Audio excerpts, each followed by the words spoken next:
From the fast-charging capability of the Ioniq 5 to the adrenaline-pumping Ioniq 5N and the impossibly spacious Ioniq 9, it is love at first charge with the most electric EV lineup from Hyundai. Visit HyundaiUSA.com or call 562-314-4603 for more details. Owning a home is full of surprises. Some wonderful, some not so much. And when something breaks, it can feel like the whole day unravels. That's why HomeServe exists. For as little as $4.99 a month, you'll always have someone to call. A trusted professional ready to help, bringing peace of mind to 4.5 million homeowners nationwide. For plans starting at just $4.99 a month, go to homeserve.com. That's homeserve.com. Not available everywhere. Most plans range between $4.99 to $11.99 a month your first year. Terms apply on covered repairs. How would you describe yourself? Fun? Sporty? Bold? If that's the case, meet the Kia K4 hatchback. Made for motion, adventure, and whatever you might decide to bring along. Or would you say you're more smooth, sleek, refined?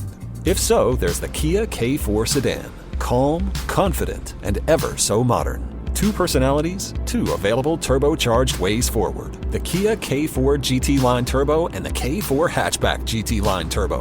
What turbo's you? Turbo is available on select K4 trims. And now, here's the question. Hola, bitches. Good day to you and yours. All right, last Friday, Tiger Woods flipped his Land Rover. Now, look, he was not injured, and according to him, he simply looked down at his phone, and that's why he slammed into the vehicle in front of him. And look, that might be true, but responding officers also noted that he was, quote, sweating profusely and had bloodshot eyes with dilated pupils, which is what happens when you pop lots and lots of pills. And he ended up being charged with DUI. Meanwhile, in Indiana, as Miles said, a man stole a Bud Light truck from a liquor store, and he led the police on a high-speed chase until he ended up crashing in a field. And as you might imagine, he was arrested. And then maybe, what do you call this? Maybe you shouldn't be behind the wheel news. A man right here in Washington State, he led police on a high-speed chase after stealing thousands of dollars worth of merchandise. He's a 4-time convicted felon, and he's been arrested. How many times do you think this guy's been arrested? Wrong. 35. Higher. 98 times. The man has been arrested 98 times. Now, look, I just assume the cops know this dumbass by name now. Now, personally, I have been arrested once, but I've had many, many, many interactions with law enforcement. Whether we called them, someone called them on me, whatever the case might be. But look, I know that I am not alone. If you are alive, there's a good chance you've had an interaction with a cop. Hopefully a good one. And that's what today's question is all about. Brought to you from our friends at Advanced Hair Restoration. We want to know, why were you speaking to an officer of the law? To be a part of the big show, call 206-803-ROCK. Like the Men's Room on Facebook, follow us on X and Instagram at Men's Room Live. Send your emails to the Men's Room at KISW.com, and now watch the show live on YouTube at KISW Rock.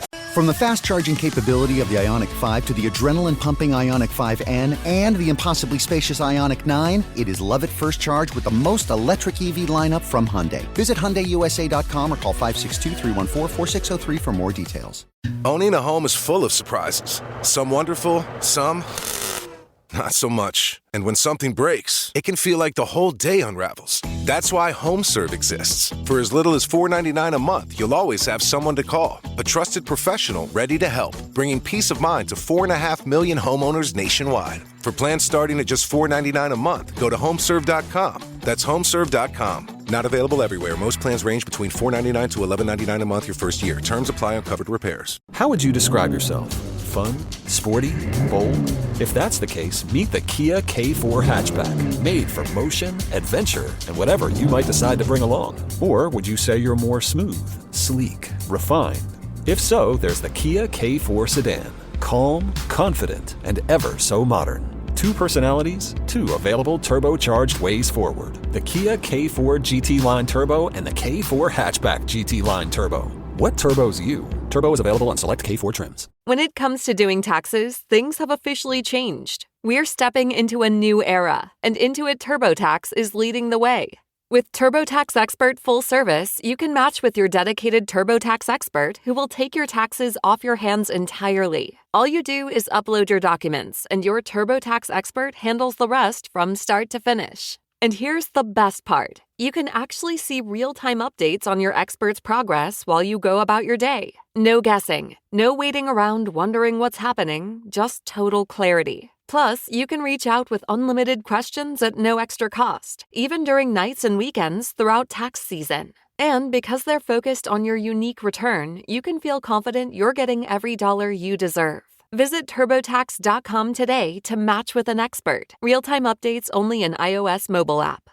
You're listening to The Men's Room with Miles and Thrill. 99.9 KISW. Polo Patrols, away we go. Welcome to the 21st Amendment season, episode number 4502. What a large and in charge program we have for you today. Guaranteed future repeat on this beautiful Wednesday afternoon. It is gorgeous out there. Man, oh man.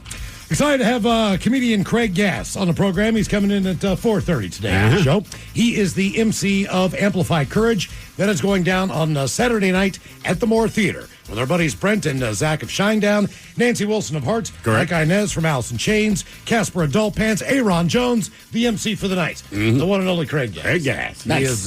He is a great guy. We're excited to have him in studio. Poor Greg. Craig lives down in Vegas, where it's sunny and poor guy. 95 degrees right now, so I'm sure he's happy to be home and visiting family for a few days. Oh, yeah, loving this weather. And MCing the show. By the way, tickets are still available for that if you head to KISW.com. So Craig's joining us around 4:30 on the program. And today we're going to talk about cops and why were you speaking to an officer of the law. A lot of the times it's not that you've done anything wrong. Maybe it's just circumstance as far as they need to ask you questions about something that maybe happened in the area you were in. Sure. Something that you witnessed. Often it's something you did. But either way, there is a reason that you are speaking to an officer of the law. I believe, Steve, you are the last person on the show that actually had to talk to a cop. I talked to several of them, yeah. We, 6 months ago, maybe, get pulled over. And like I said, my wife's freaking out. Because she's like, why are we getting pulled over? And I said, it doesn't matter because there are 4 cop cars pulling us over. And like I said, if a single cop car pulls you over, you get a little nervous, right? Broken tail light, oh man. 4 cop cars. I'm like, whatever this is, you know it's not us, so don't freak out about it. But they came up, and she had to get out of the car on one side, I'm on the other. They're talking to us separate. The kids are in the back. And so the main cop that's talking to me, the first thing he says is, sir, do you have any weapons? And I'm a little buzzed at this point, so I held up my fist, kissed each one, kept eye contact. They all started smiling. And I think in that moment they knew this is not the guy we're looking for. This guy's obviously a freaking clown. So it just turns out that we were about 2 miles away from a very heinous thing that had happened. But the guy that committed this particular crime was a black dude in a white Escalade. And I was a black dude in a white Escalade. And we drove by. So they were super Why do apologetic. white people drive black Escalades? I don't know. But I told him, I said, look, man, I said, if you didn't pull me over, you're not doing your freaking job. If they told you the description's a black dude in a white Escalade, and then a black dude goes by you in a white Escalade, of course you pulled me over. So it didn't take that long. But when they explained what the crime was, I was like, that is horrible. I'm not even going to repeat it here. I'm like, that is terrible.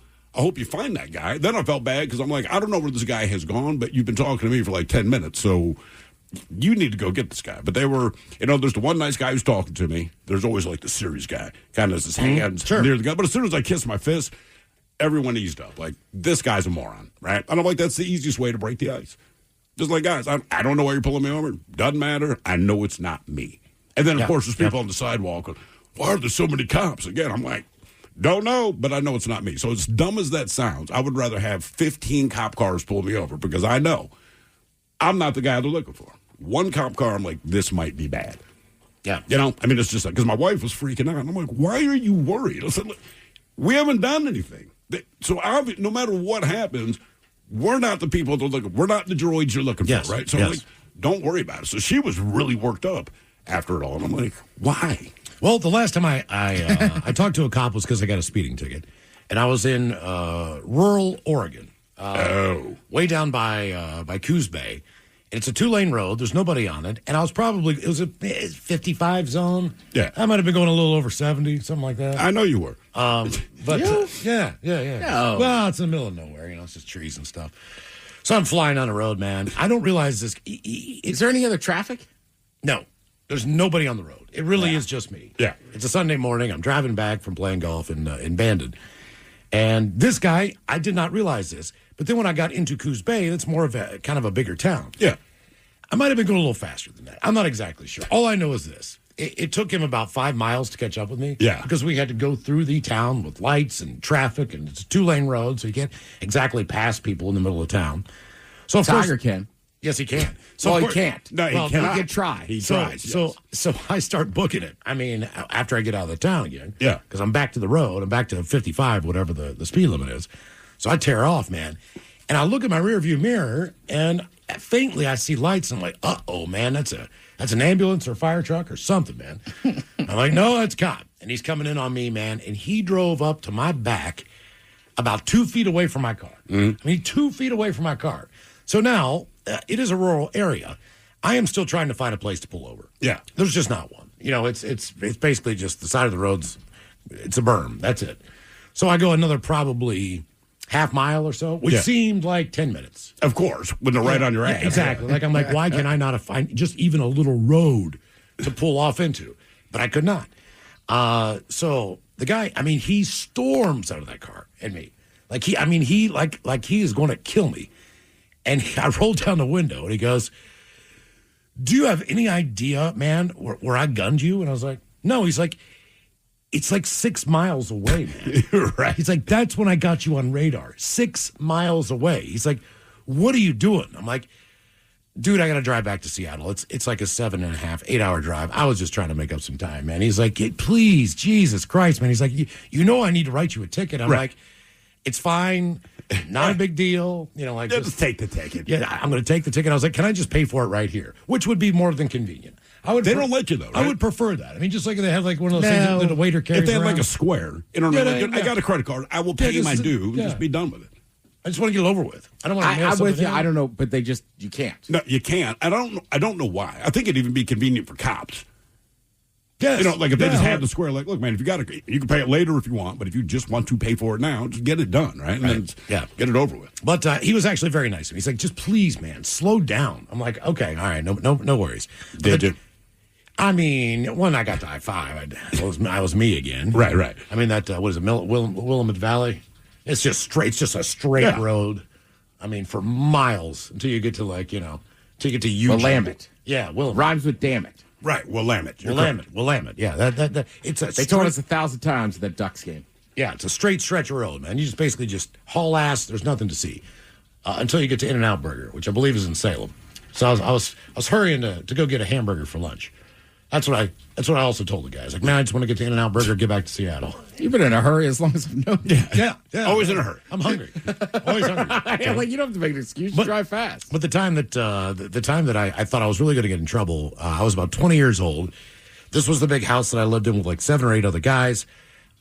We decided within a 3-week period that our house kind of looked barren. Yeah. It didn't really look like a party house. We had no artwork. We didn't have any money for that or whatever. So we made it a point to go out and get a select number of signs. Now, for the most part, where we went to get these signs, it really wouldn't have affected traffic so much. We had some streets. So much, we had some street signs, which that might have been confusing to, some delivery drivers. Yeah, maybe. Other people.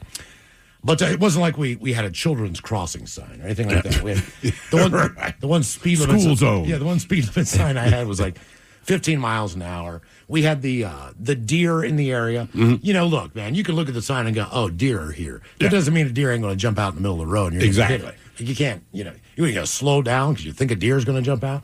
So we had that kind of stuff. And the sign that we took with the deer, it had a bunch of bullet holes in it. Because everyone shoots at that. Because people are just, getting their scopes ready and everything before they go out. So like, all right, man, let me line this thing up.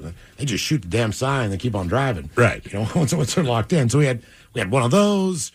We had a bunch of other signs from downtown. But the problem is we threw this party and it was just a cop coming over to check on the noise. Where we were was just a bunch of students. Yeah. I don't think anyone complained. I just think that they could hear this party going on. For sure. So they come to our house. They're like, "Hey, man, you guys just..." And we had the speakers outside. We had the three speaker towers. Yeah, like with the bass, the mid, and the highs that were all in one big cabinet. So we had 2 of those outside. I think the stereo was on the porch at that point in time. We had a keg in the front yard and a bucket. It was a party. The cop shows up and he knocks on the screen door, even though everybody's outside. I'm like, all right. He's like, who's the owner? And so I was part of the ownership, or rent or whatever. I'm inside. So I answered the door. I was like, hey, man, come on in. First thing I noticed, of course, is my buddy had a 6-foot bong Now, this was one of those bongs where you cannot light it on your own. This is a party bong, man. Yeah. I mean, you have to have someone else light it for you. Even if you have one of those stick lighters, you light a fireplace with. Yeah. Never could have reached this thing. It is standing up in the middle of the living room. First and foremost, weed is illegal in West Virginia. It still is to this day. Of course. I'm not even sure if they have medical marijuana. And he looks, and he's like, God damn, that's a big bong. And I was like, man, you don't want to hit that thing, man. I said, it'll just knock you on your ass. So he didn't ask if we had any weed. He's like, man. He knows you have weed. If you got a 6-foot bong, you count it, there's weed. It's a college town. He's dealt with worse. So he sees all the signs. He's like, damn it, man. He's like, you know we're going to have to come and get these signs. And I'm like, he's like, do you know that this is probably a felony based on the number of signs? So now he's got to go through the house. Right. He's got to look at every room.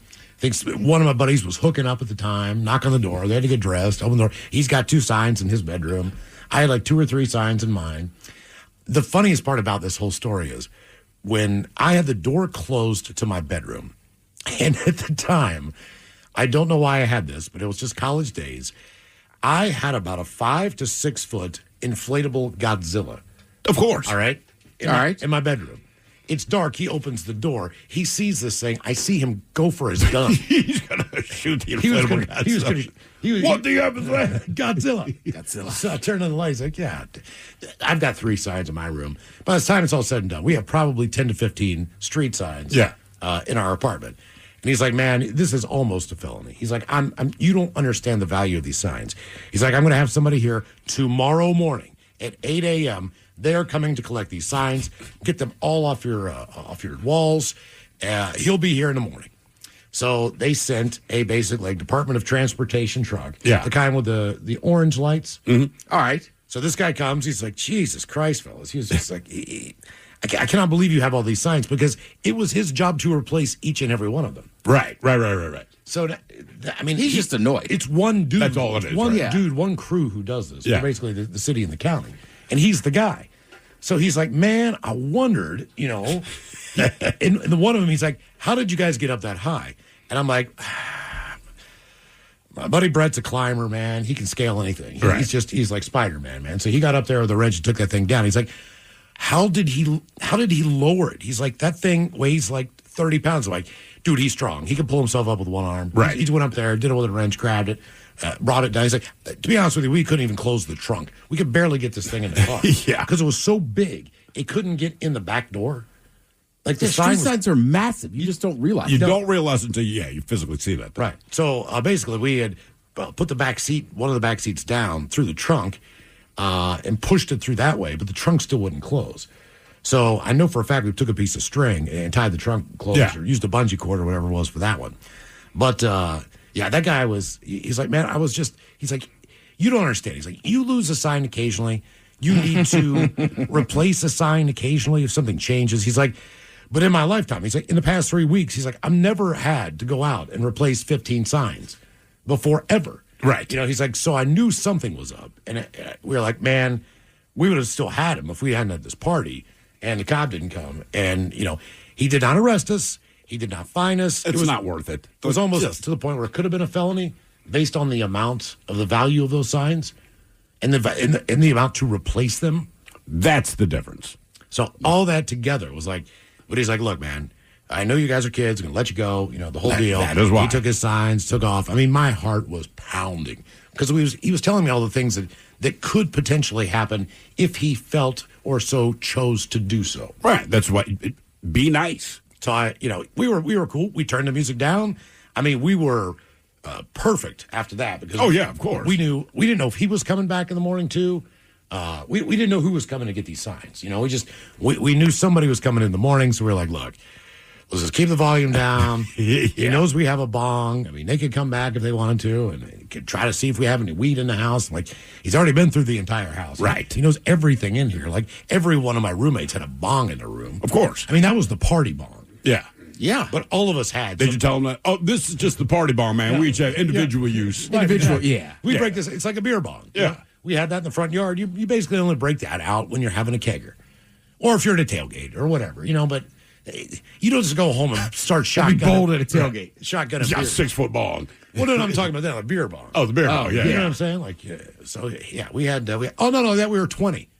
That's the other part of this. So you're underage drinking. We're underage drinking at the same Yeah, time. but it's a college party. Right, you just they kinda- give as a you cop, leeway. I mean, even when I lived in Baltimore, right, we lived in a row house, but it was basically like a frat house. There were 6 of us in there. Yeah. And every time we threw a party, basically we just knew the routine. Cop would come by and he'd be like, "This is 1." Exactly. Don't make me Basically, come it was back. 3. So he'd come by the second time and he'd be like, "This is 2. If I come by again, I'm going inside. We're going to have problems." Right. So that was kind of our rule. And when he'd come by the second time, whoever the cop was, we'd kick everybody out.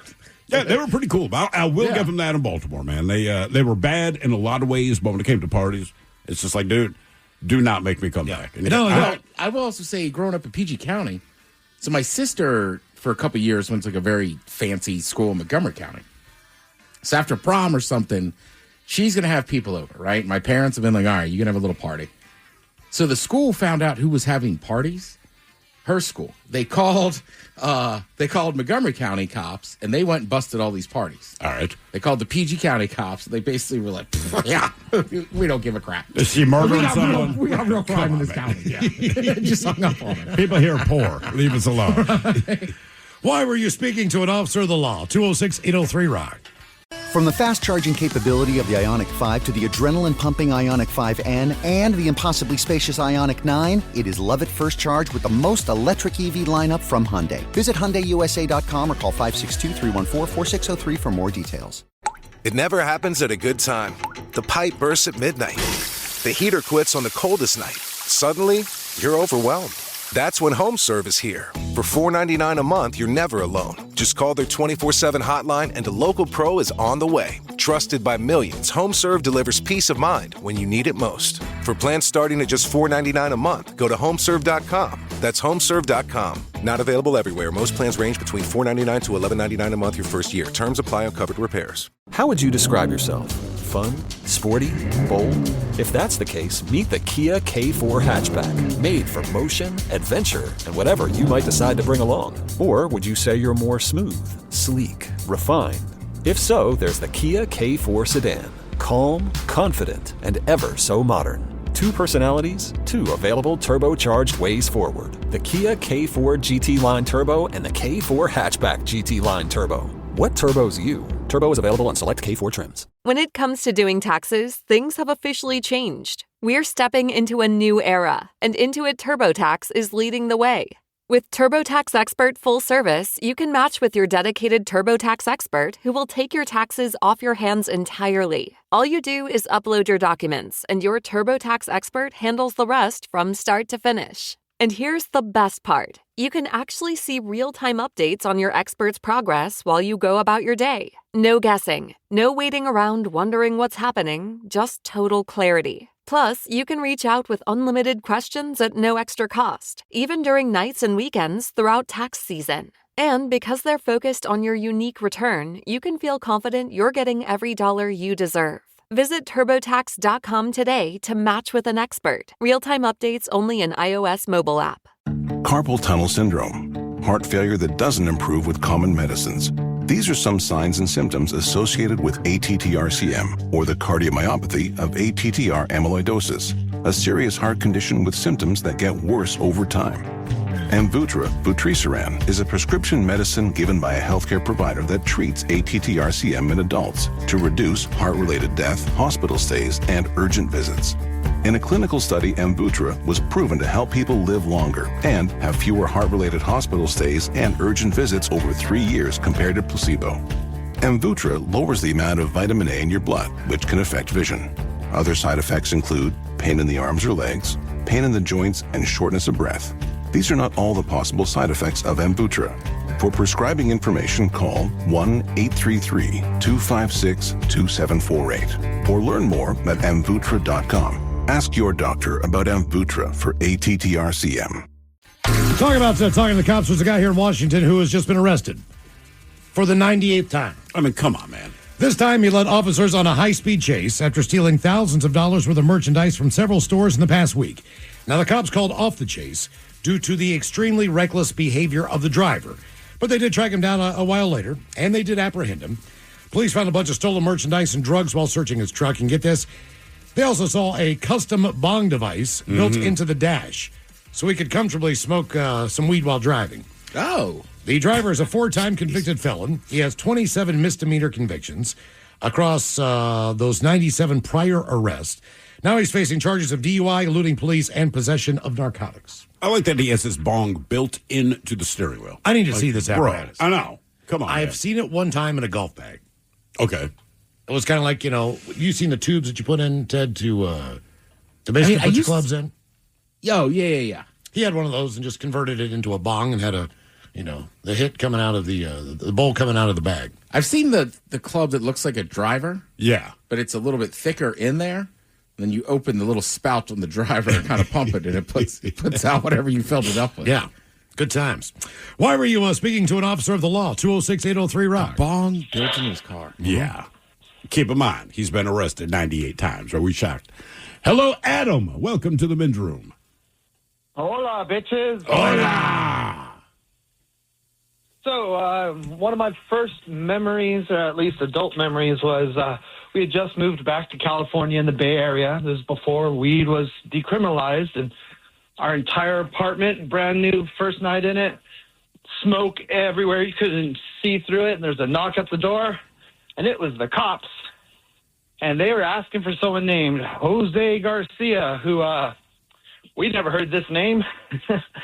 So, of course, I had opened the door. I'm not going to say no to a cop, but I'm staring at this guy, and I'm trying to convince him that person doesn't live here. Now, as an adult looking back, I'm pretty sure they knew that we weren't harboring a criminal fugitive, or we would not have opened the door. He might have been, that is a good point. He might have been the previous tenant if you just moved in. That's probably the case. 100%. After the fact, yeah. And I know cops might think, oh, maybe you're lying. Maybe he's hiding in the back. But like I said, we opened the door, smoke pouring out. Like, yes, officer? And, yeah, I'm pretty sure that, man, these poor dumb kids. I mean, I was, 22? That was freaking 26 years ago. Did he just say okay, and did he go in and check out the place, or did he take off? They said, is it okay? They even asked, is it okay if we come and take a look around? And I said, yeah, okay. And they didn't. I think at that point, they're like, yeah, no, these dumb kids, there's no way they would have said yes with all this smoke. And yeah, I mean, even though it wasn't decriminalized till 2016, back then, cops didn't care if you're smoking. Well, exactly. It's a Bay Area. Right. I mean, if there's any place in California. Now, if you're in San Diego. Let me confiscate your might be different. If you're on the street, but that's about it. I mean, even when it wasn't legal here, cops didn't care much. No. You're smoking a joint. I just remember one cop looking at me once and I was smoking a joint outside of the bar. I said, bro, just do me a favor and put it out. That was it. Like, he was just annoyed that I'm smoking weed outside. So I was like, all right. And that was it. It was a whole conversation. I'm like, that's cool. Well, in Baltimore, they would have arrested you. At the first Fremont Solstice Parade I ever went to, I noticed that people had open containers. Yeah. So I was like, the hell with it, man.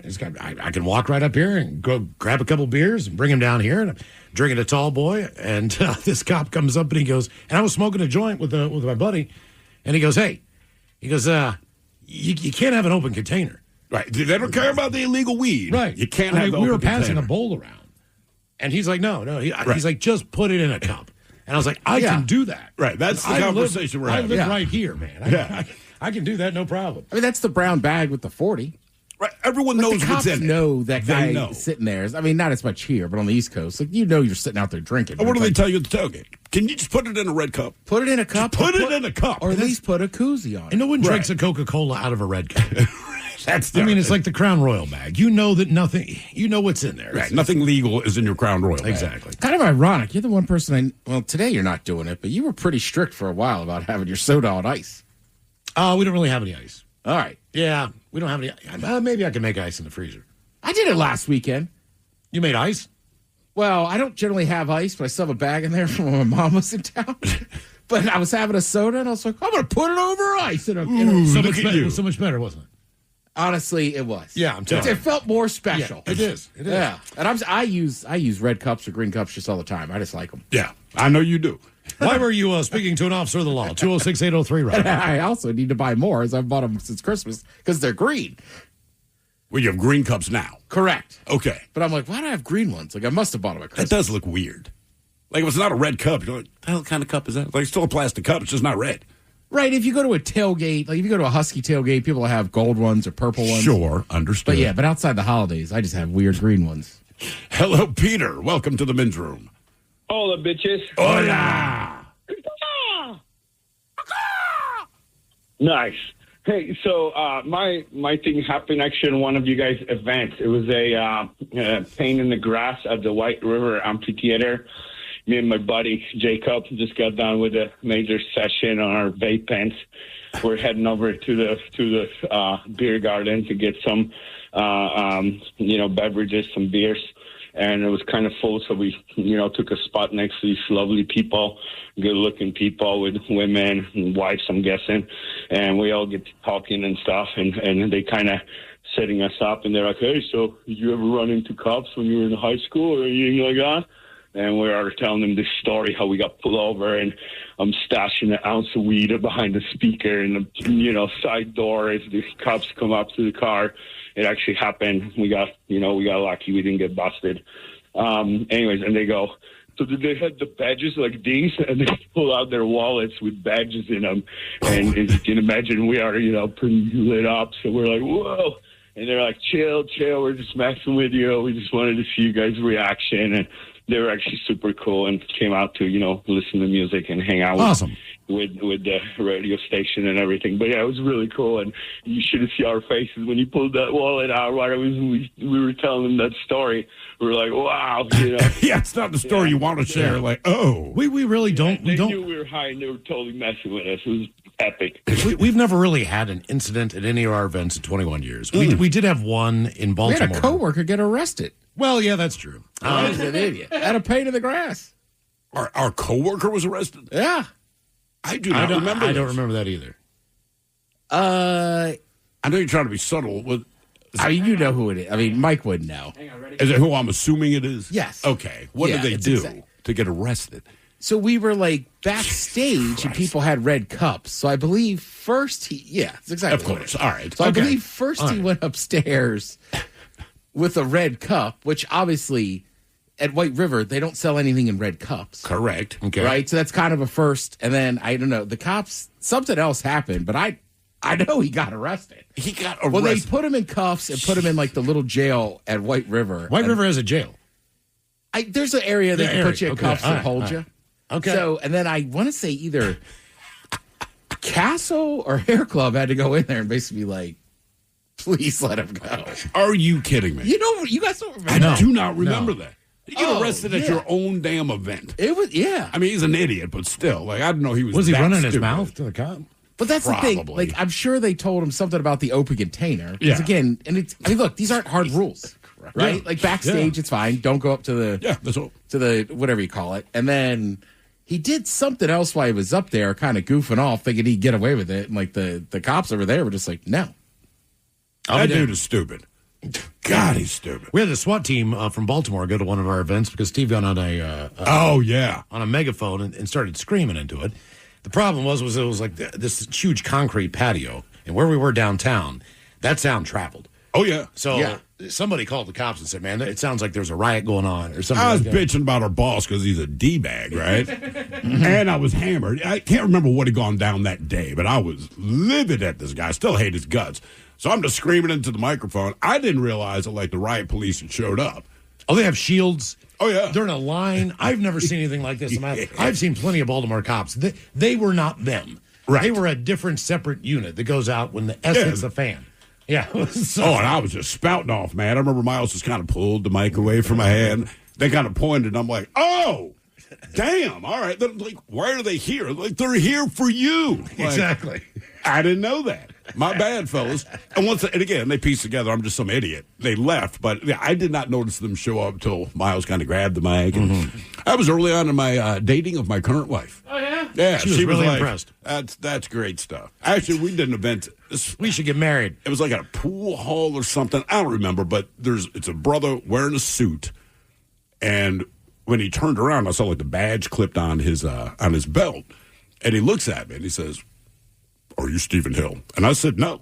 And I started to walk away. And he's like, "Hey, first of all, I'm from the goddamn FBI." I'm like, "I don't know who you're talking about." He's like, "God, I'm a fan of the show." I'm like, "Oh, okay. Yeah, cool." He's like, "You seriously are going to lie to an FBI agent?" I said, "We both know I was because I just did, man." I said, "Look, I don't know who you were, but when you got a badge and you're wearing a suit That, I don't know. To that me, means that you had an idea of why someone should be coming after you. Something's in the back of your head going like, there might be a reason. It's the way he said it.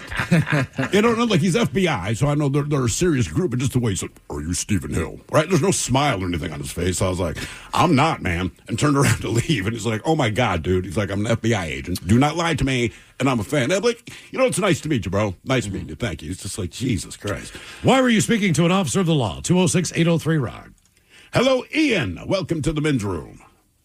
Hola, bichola. Hola. Happy 4,502nd show, guys. Oh, thank you very really much. Appreciate that. First time we've heard that today. Yeah. That is true. That is the first time we've heard that today.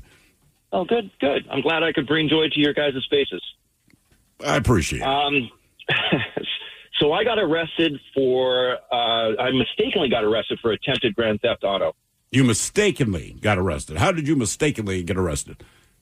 Well, little backstory. My dad used to import vehicles from Canada. He was a registered importer, and he used to do it for small dealerships in Whatcom County, and there was one in Blaine that he did it for. And part of the process is we needed to change out the speedometer from kilometers to miles if you were to sell it in the United States.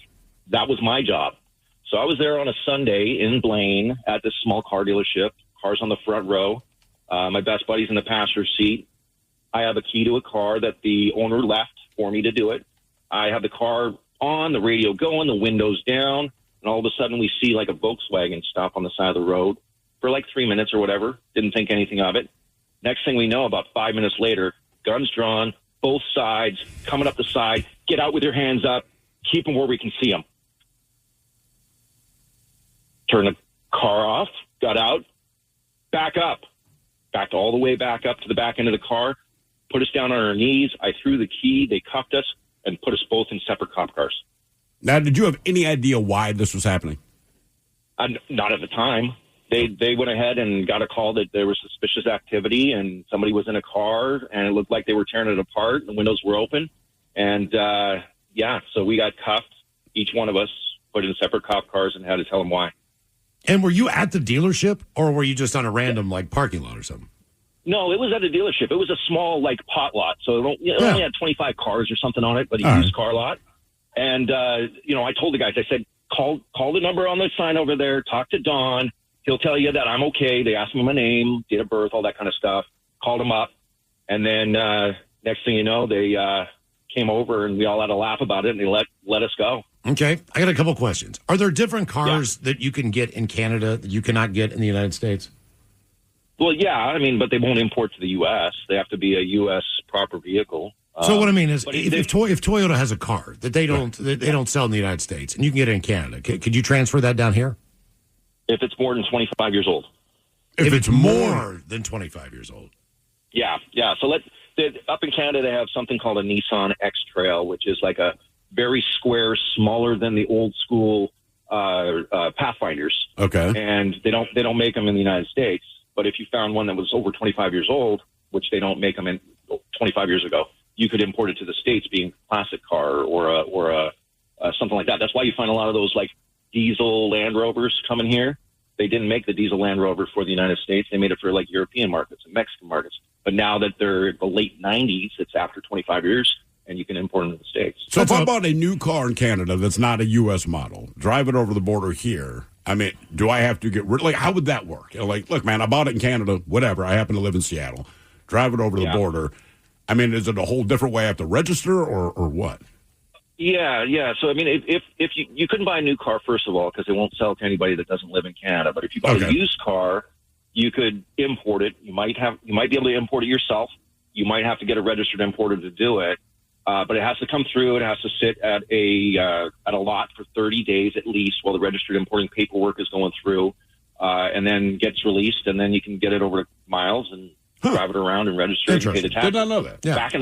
Back in the day, they didn't have this 30-day rule. My dad and a lot of people were buying cars in Vancouver, bringing them through the border, changing the speedometer.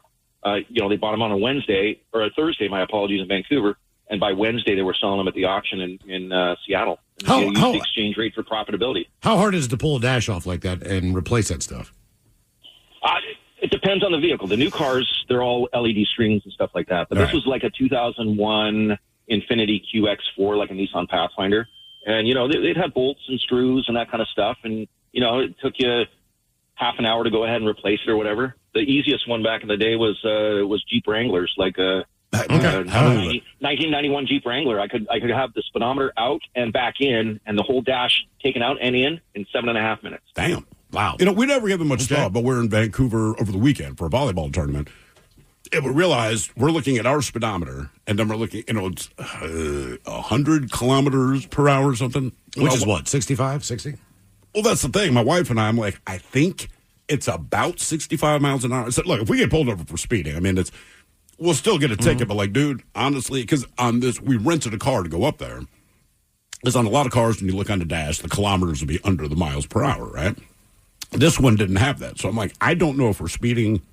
I don't know if we're going slow. Honestly, right. I don't know. I don't want to get pulled over, but honestly, I'm like, how fast do also we the gas? go? You're like, man, it's cheap as hell here. And you're right, it's a liter. Right. That is a big difference. That's another. Yeah. Oh, sorry, so what they have up there, you're like, man, that is some cheap gas. Great rate. It's a liter instead of a gallon. Also, I didn't realize that the damn nozzle didn't shut off. Went in to get a drink or something like that, and Golden, Canada. And I come out, man, and gas is just pouring. How much did that cost you? I don't know what the overspill was, but it was all over the place. The guy came out, man. He's like, this happens. He's like, don't worry about it. And he had a big bag of some kind of sand stuff that he just threw all over the place. But you still got to pay for it. By your accent. Yeah, he just, also my license plate. American, huh? Right. Dumbass. American, eh? You think it's just going to stop by itself? Yes. Yes, I did. That's exactly what I thought. You want me to explain hockey to you? Why were you speaking to an officer of the law? 206-803-ROCK. From the fast-charging capability of the Ioniq 5 to the adrenaline-pumping Ioniq 5N and the impossibly spacious Ioniq 9, it is love at first charge with the most electric EV lineup from Hyundai. Visit HyundaiUSA.com or call 562-314-4603 for more details. It never happens at a good time. The pipe bursts at midnight. The heater quits on the coldest night. Suddenly, you're overwhelmed.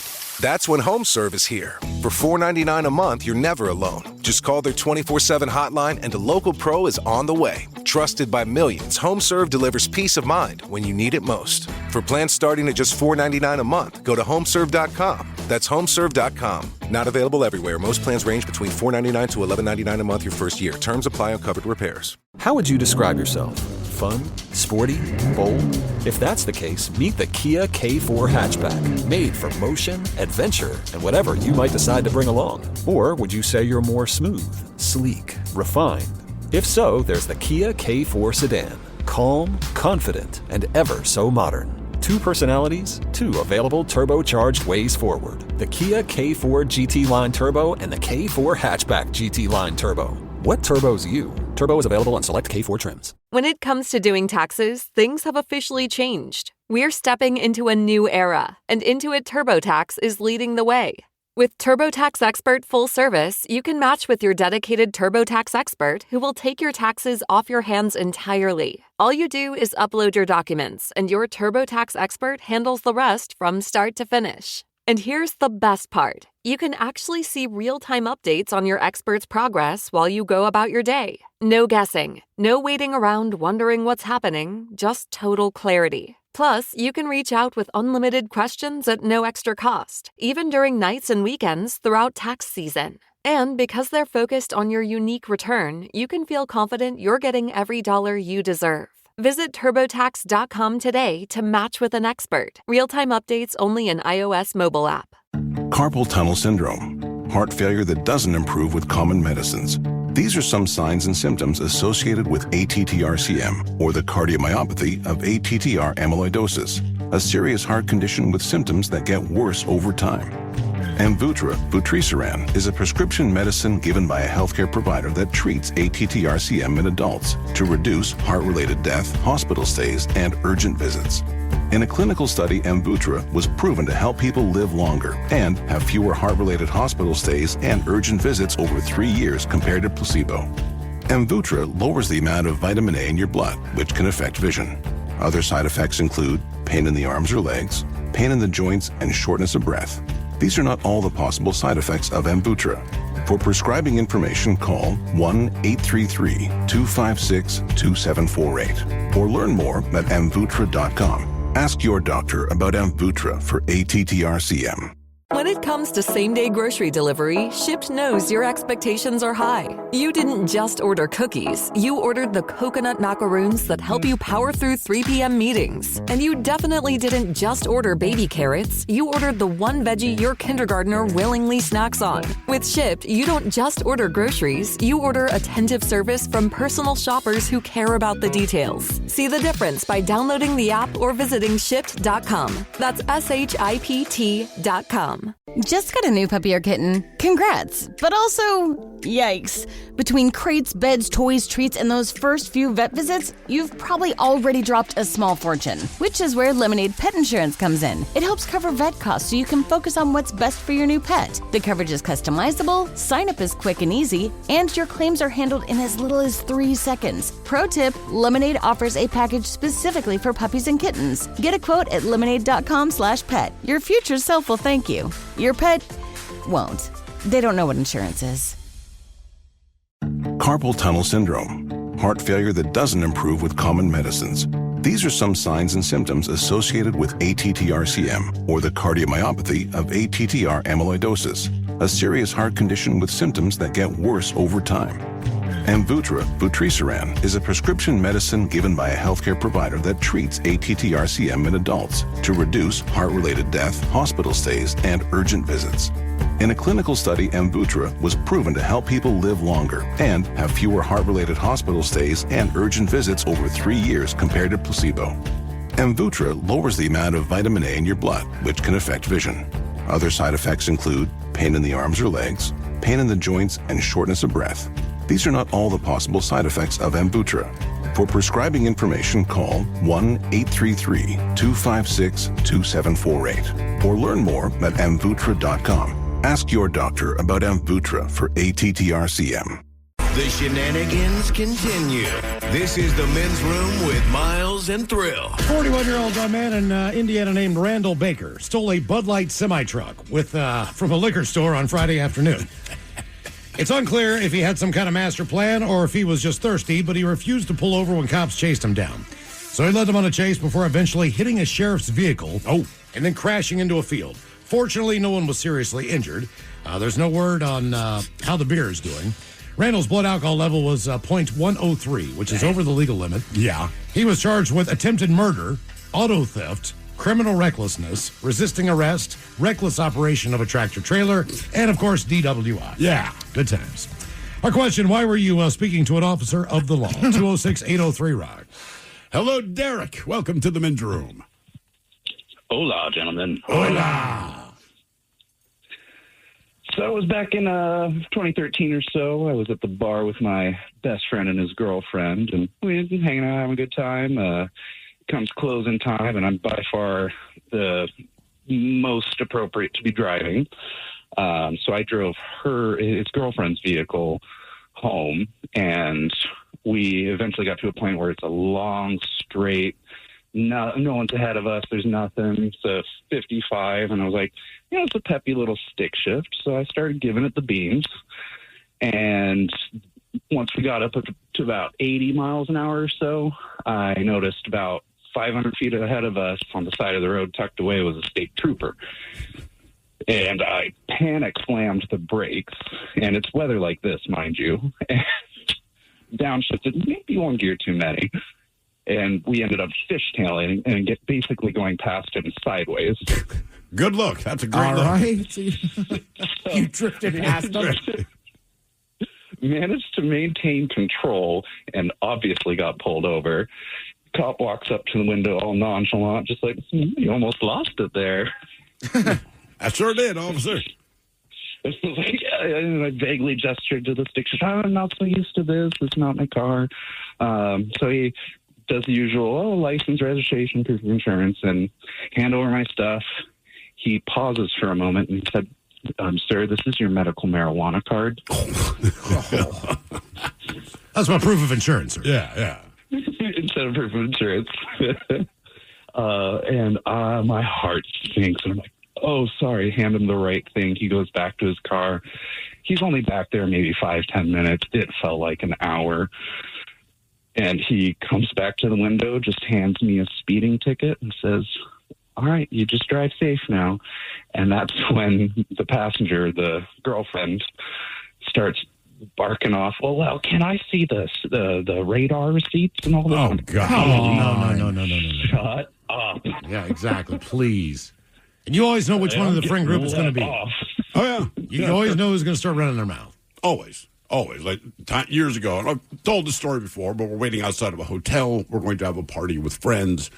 There was a bad crime spree going on in Baltimore County at that time. And we were aware of it, but it wasn't top of mind. But it's February. It's freezing cold outside, so we're just sitting in the car. Me, Tony, Buddy Leon.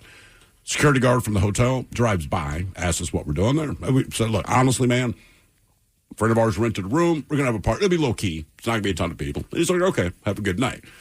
What we didn't know is that he called the cops. So we see all of these. There was 12 cop cars total. We're all looking out the window like, man, oh, man, what's that about? Then they pull into the parking lot, and we're like, oh, crap, something's going down. Then we realize, oh, they're here for us, right? So all the floodlights, and these guys, like, they open their door, and they're leveling rifles at us and all this kind of stuff. Immediately, my buddy Tony's like, what did you guys do? I'm like, dude, I haven't done anything that warrants this kind of response. So we're just sitting in the car. The cops come up, like I say, guns drawn. And I was remember Leon rolled down the window, and I just love this line. He's like, is there a problem, officer? And, I mean, they ripped the door open, yank his ass out. They had our jackets off. It was just so cold. And we're trying to ask for our jackets back, right? It is super cold outside, and our hands are on the hood of the car and all this. And they're like, shut the F up, the whole thing, right? So they finally figure out we are not the guys we're looking for, which, again, we knew that this is the thing. And they explained, they're like, are you guys familiar with the Shotgun Gang? And that was a nickname that these dudes had that were going around, basically going into businesses and just opening fire on people, right? Like restaurants, all this. I mean, just shooting people dead. We fit the description.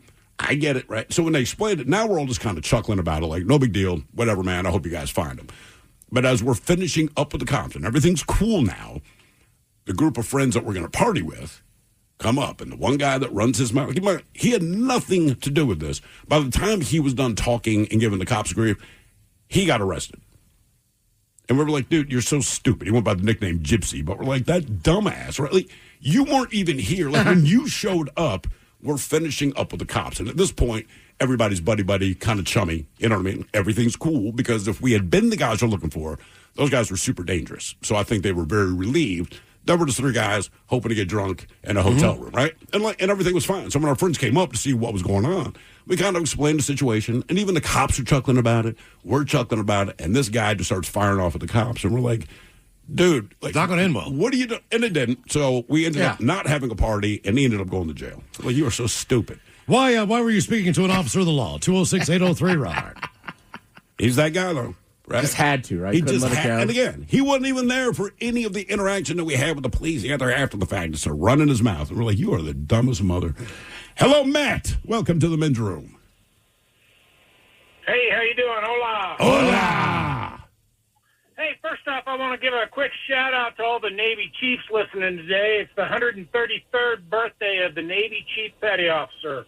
Okay. I would not have known that. Nope. I only knew it because I saw somebody posted about it. Oh, really? Yeah. Yeah. So, hey, back in the day, way back before I joined the Navy, I was a line cook at a Perkins.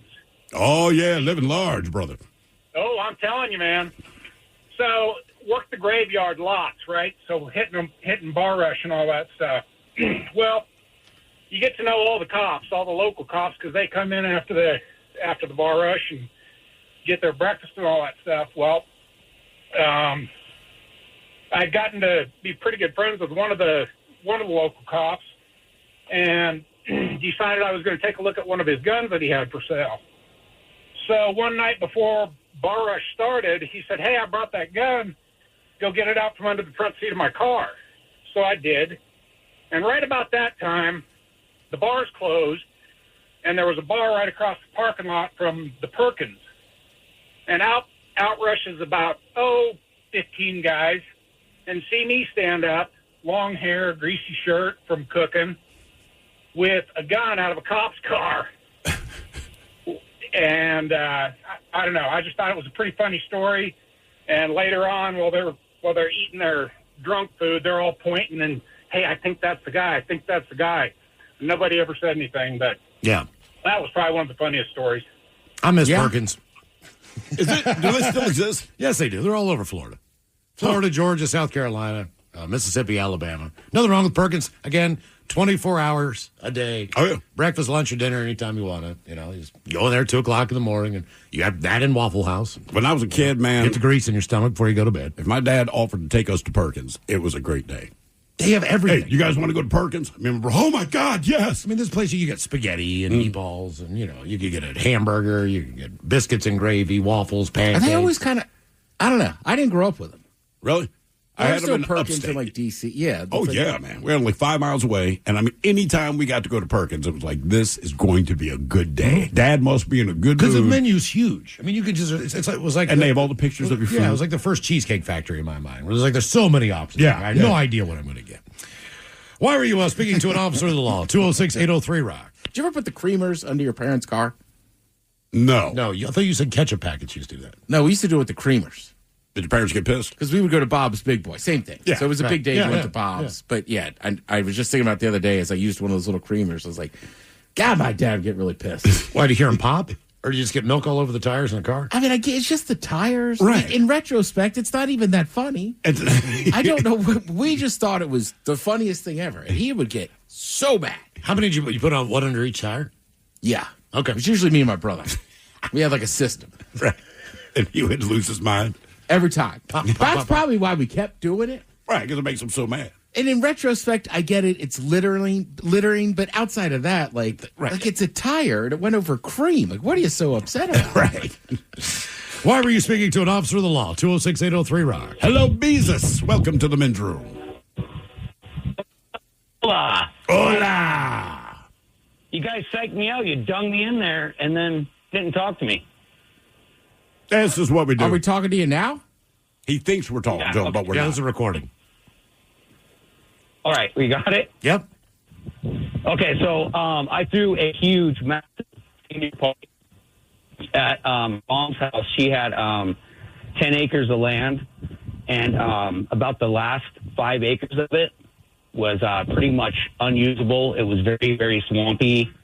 Very, like the horses wouldn't even go back.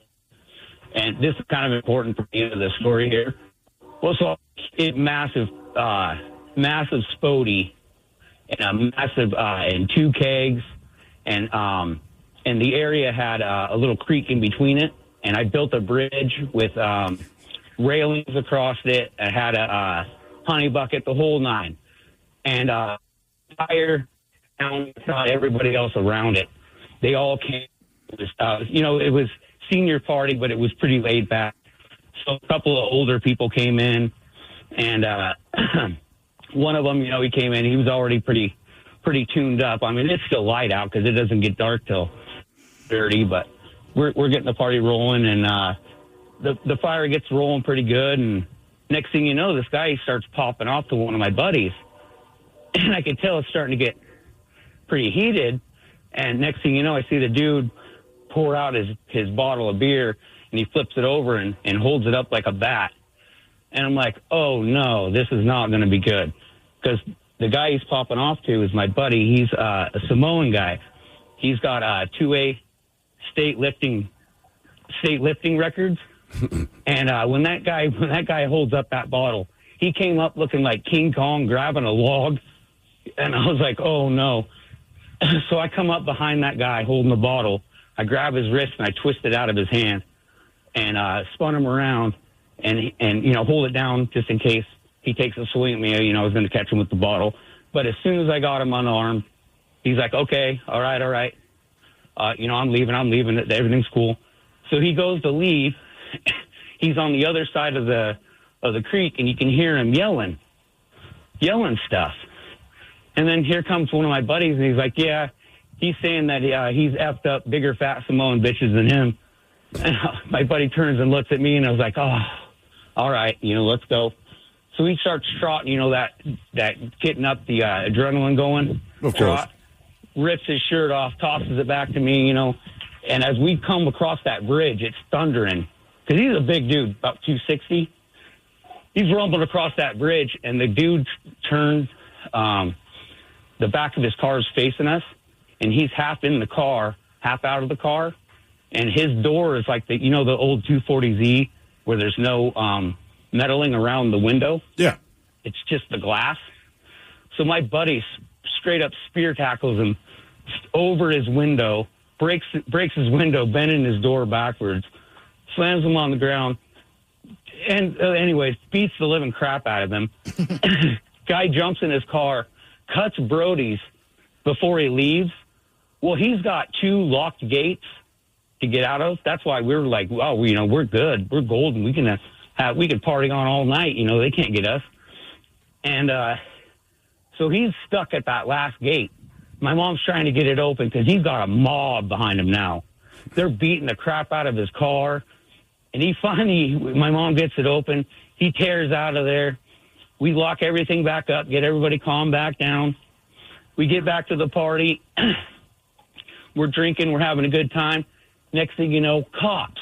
And I'm like, don't worry about it. No big deal. We're behind locked gates. No big deal. No big deal. Don't worry about it. And then here comes my mom. Nope, it's an assault. They can come in. So I turn and like, run. And we just take off running. Everybody scatters. Well, I tried to tell everybody, don't run straight back. Run left or run right because straight back is swamp. Well, everybody just ran. You panic, you run. They ran straight back. I run to the left. Nobody ends up getting away because they show up with night vision goggles. And they truck through the swamp. I mean, they caught all of us. They set all of us down. They're sitting us all down. I got away because I knew we'd run. And so later that night, I finally get a hold of my mom. Yeah, they're all gone. Everything, they dumped the Spody out, dumped the 2 kegs of beer into the creek. We get back. I think they just wrote everybody MIPs because all the cars were locked inside the gates and everything. So we kept partying because when they dumped the Spody out, all the fruit and stuff was just on the ground. So we were just eating the fruit off the ground. Oh my God. Oh, yeah, that'll mess you up bad. Oh, yeah. It still did the trick. Did your buddy get arrested for assault? Well, so the next day I get a call because my mom got contributing, to minors, delinquency of a minor. Yeah, that whole 9.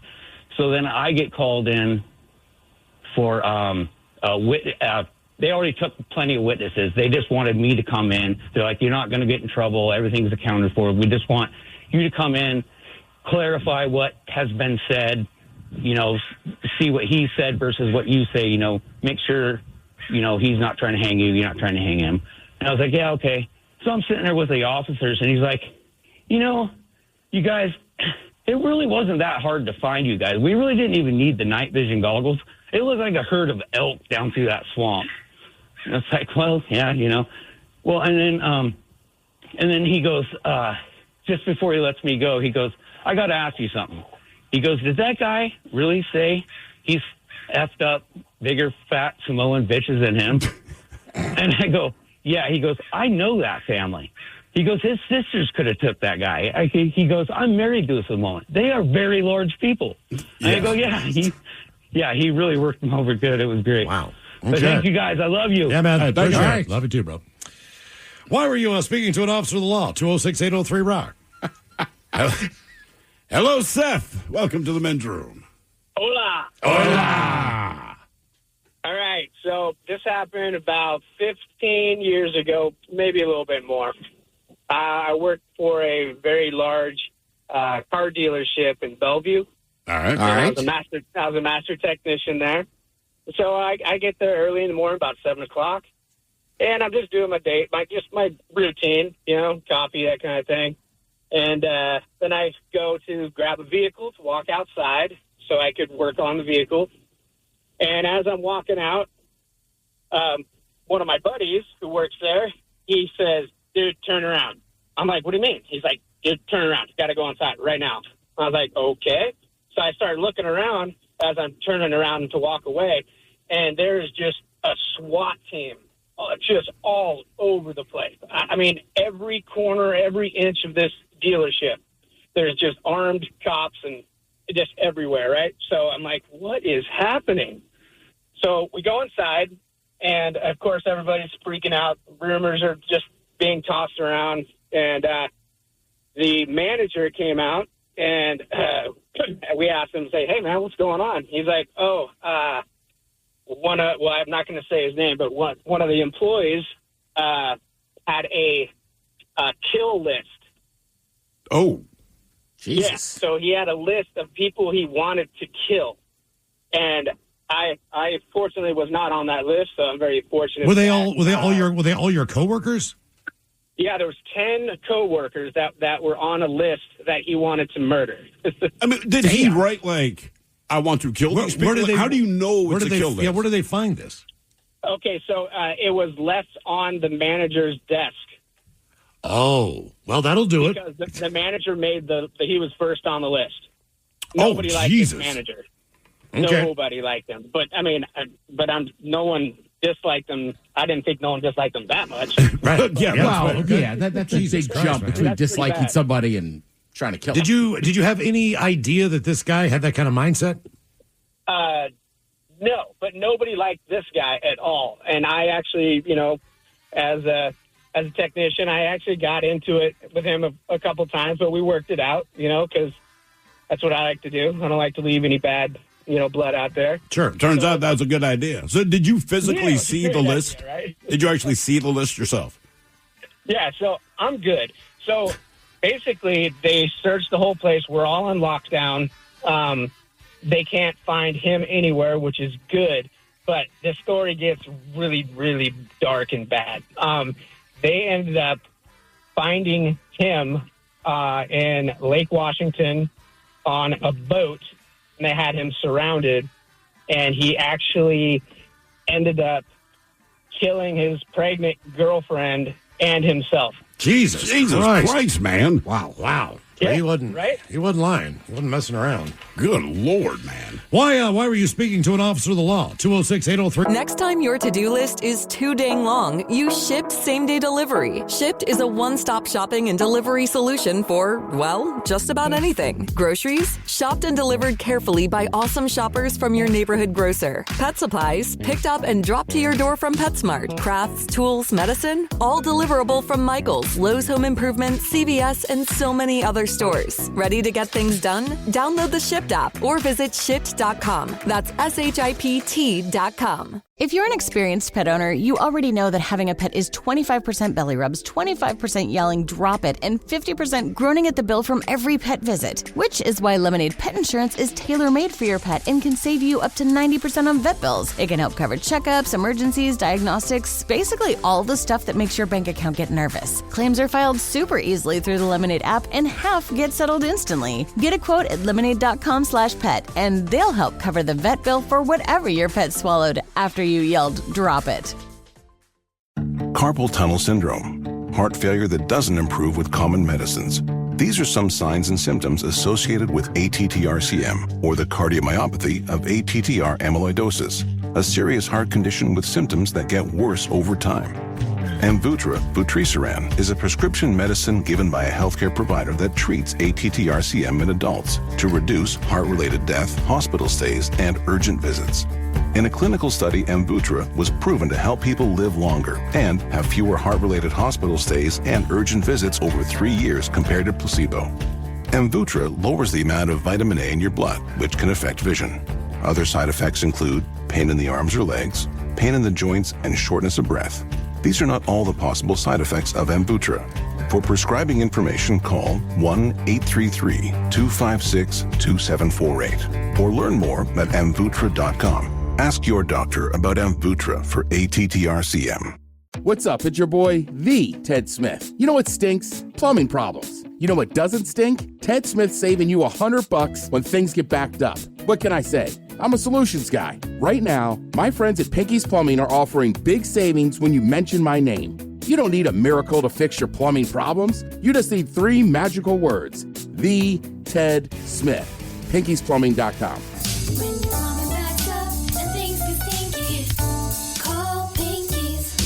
Rock. Always live on the free Odyssey app. Text the guys at 206-803-ROCK from the Pinky's Plumbing Studio. You're in the men's room. Fairfax County Police will be providing updates on the naked burglar case during a press conference after another attempted break-in early Tuesday morning in Centerville. The hell? Detectives are currently searching for the man believed to be responsible for at least 3 burglaries and an attempted burglary in the same neighborhood. Now, on March 5th, investigators said the nude man entered a bedroom inside a home along Bodley Square about 5:15 in the morning when the resident was getting ready for work.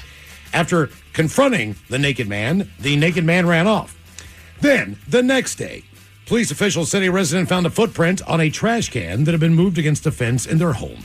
The resident believes it had been used to climb into their backyard. Detectives said evidence indicated there was another attempted burglary. Then the next day, around 4:30, at a home along Ealing Court, investigators said a resident was woken up by her dog barking.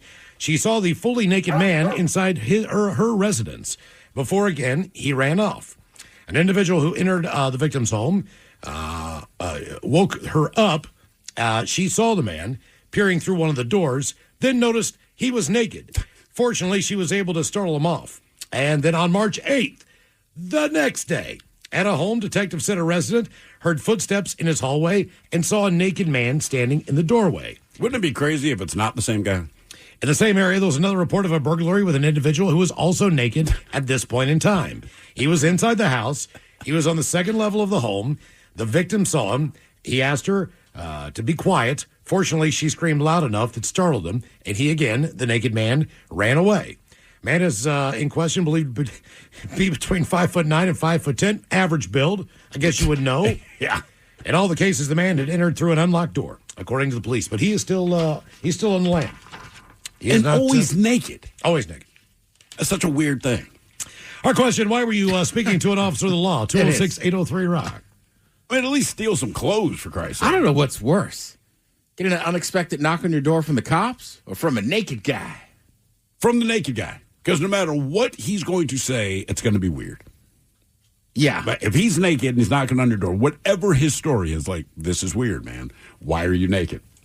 Hello, Jake. Welcome to the men's room. Yeah, that dude's a total weirdo. So I've been arrested over 44 times, so you guys could probably throw a dartboard or throw a dart at a dartboard with crimes on it, and I could tell you a story about it, but we'll go back in time to the first time that I got arrested was in 1999. I got kicked out of school for selling weed at school at Forks Elementary School when I was 11 years old, and Jesus decided to steal my grandma's car and was going to run away to my dad's house because my parents were going through a divorce, but he lived in Fife at the time, so from Forks to Fife is about 145 miles.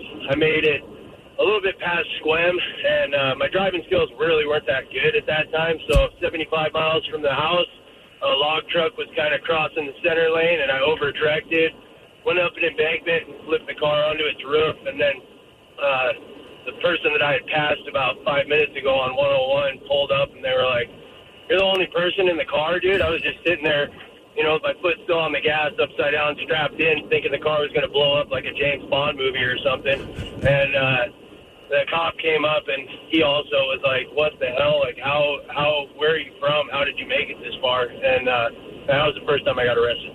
What's the most recent time you got arrested? 2022, another vehicle, possession of a stolen vehicle. I bought a stolen vehicle with a counterfeit $100 bill up in Capitol Hill from some smoker dude, and went on a little bit of a crime spree with my ex, but I got rescued at that point because she called it in after I wouldn't give her any dope. She says, "Oh, I'm calling you." So she took off, took the key with her. It was like one of those push-to-start cars, so I didn't notice the key was gone. And it was still on, so I was like, I seen the cops pull up behind me. I'm like, "Oh, crap, I'm going to take off." But it wouldn't go anywhere because she had the key and was outside of the vehicle. And so, but I've been clean ever since then. June 19th, 2022, got clean and sober. Damn. That was the thing. How much time did you spend in jail? Over my entire life? Yeah. Let's see. I've been to prison twice, but I only did, I think, like 22 months total in prison. All the other stuff was just, a 6-month bid here, 4-month bid there. I've done over 2.5 years in King County Jail downtown. Okay. What's worse, just being in county or being in prison? Oh, county for sure. Yeah, For because sure, you got everybody in there together, right? Right. Waiting on court cases. It stinks. It's nasty. You don't get any, you don't get freedom in prison, but you get a little bit more freedom than you would in county because you can go get a job, workplaces. You got a key to your own cell. You can go to the weight pile or whatever, go to yard whenever it's out time. But, yeah, county is a drag. There's more drugs in county, though, if you were into that. Well, hey, I mean, that's a bonus. That's something to keep in mind. Exactly. Well, if you get locked up again, I hope it's in Pierce County because I hear the cornbread is to die for. No, I got 3 kids and 1 on the way, dude. I'm not going back. All right. Jesus, you've been busy. Yeah. Damn. Now I know what your new hobby is. Why were you speaking to an officer of the law? 206-803, Rob. I meant to ask him, at some point, when you're giving somebody a fake $100 bill for a car, Yeah. they both got to kind of know. I'm sure.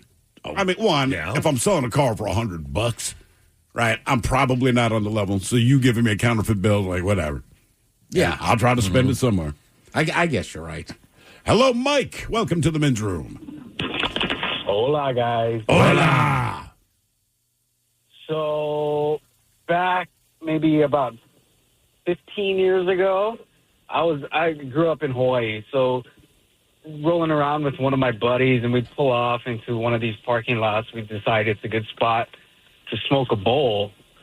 It's like an empty parking lot, next to what seemed to be like an abandoned river. So we start lighting it up, and I look in my rearview. We park and we start lighting it up. I look in my rearview mirror, and there's a truck, like hauling butt towards the back of my truck. And I'm like, what's going on? And they stop right behind me, and about 4 dudes jump out of the bed of the truck wearing, like, full-on tactical gear, and they just surround my truck. I guess long story short, it turns out I was parked on, like, some kind of a reserve for fishing. All right. And all these guys that jumped off this truck to bust me for smoking weed on their property were like Department of Natural Land and Resources. And, they put me on the side, they sit me on the curb, they put me in cuffs and this and that. And turns out the guy that actually put the cuffs on me was one of my best friend's dads. Oh. So long story short, they kind of just let me off the hook. Were they just busting you for smoking weed? Or was it that you were on their property? Yeah. Probably a little bit of both. Okay. Well, the thing is, I would figure out in Hawaii, there's not really anywhere to run. I mean, eventually, you should be able to catch this individual. Correct? Sure. I mean, unless they get on a plane and fly out. I mean, you can only run so far. And to be honest with you, man, I feel like if you're going to do something in your car, it's almost better to do it in a packed parking lot. Oh, yeah. Right? Oh, yeah. You don't want to be the lone car in the parking lot. You never think about it when you're younger, but it's like whatever you're doing, the cops are going to come and visit your vehicle, right? Mm-hmm. When you're the only car in the parking lot, right, and it's always in the corner. Or behind the fast food joint, like they just drive through there looking for that. Right. Yeah. Check out, if you get a chance, check out this video. The video that went viral this week caught a handcuffed woman escaping a Michigan police car through a cracked open window and running off without the officers noting. Have you seen this stuff? Yeah. Now, this happened on Saturday. Officer came across a vehicle parked in an abandoned business. Right. This, back to what we were saying. The officer identified the female passenger in the vehicle. He used a fingerprint scanner, determined that she had an outstanding parole violation. Officers then took her into custody, handcuffed her, put her in the backseat of the car. Now, while still in handcuffs, the woman managed to escape from the patrol car by slipping through a partially open window. Mm-hmm. At that point in time, officers were searching her vehicle. I don't know how that window didn't break. She was very adept at getting through that. Now, keep in mind, this was Saturday. She remained at large as of late Monday. An account called Block Paper Weekly, they post about goings-on in the city of Muskegon, captured this real escapade on a Facebook Live video. And that guy's pretty colorful when he's talking about what's going on. On Tuesday, police rearrested the woman who escaped custody by climbing through the open window. In a press release, they stated that someone reported a woman to police to be in an abandoned home on Tuesday morning. And around 9 a.m., they discovered it was the woman who had escaped custody inside the home. My question is this. Is she still in the handcuffs? Is she still in the handcuffs? Which we do not know. But she was put in the county jail there. Charges against her include fleeing a police officer and felony home invasion for breaking into the abandoned I property. mean, that's kind of the tough part. Is when I first saw that video too, and she runs off. First, you forget how much you use your arms because it just looks Right, to awkward run, yeah. running. But I was with you. I was like, how are you going to get those cuffs off? That was my first thought. Like, cool, you got away, but it's kind of obvious that you're up to no good if you go anywhere and you're in handcuffs. And they've already fingerprinted you, so it's not like... I don't know what she was thinking, but the video was great. It's like, wow, look at her go. Our question, why were you speaking to an officer of the law? 206-803-ROCK. Hello, Richard. Welcome to the men's room. Hi there. Hola. Do you guys remember the Unabomber? Yeah, of course. Sure. Back in the 90s? So I came home from work, and there was a card from the FBI on my front door with a note that said to call them. And I had no idea what it was about, and I was really frightened to call them back, but I did, and I talked to the FBI agent, and it turns out that this was before it was solved, obviously.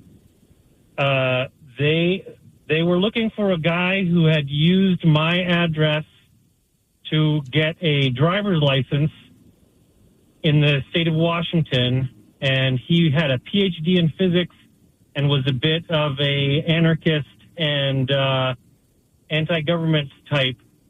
So they were looking at thousands and thousands of people that fit that description, and it turned out that he had visited the previous owners and gotten a driver's license with that address, even though he never lived there.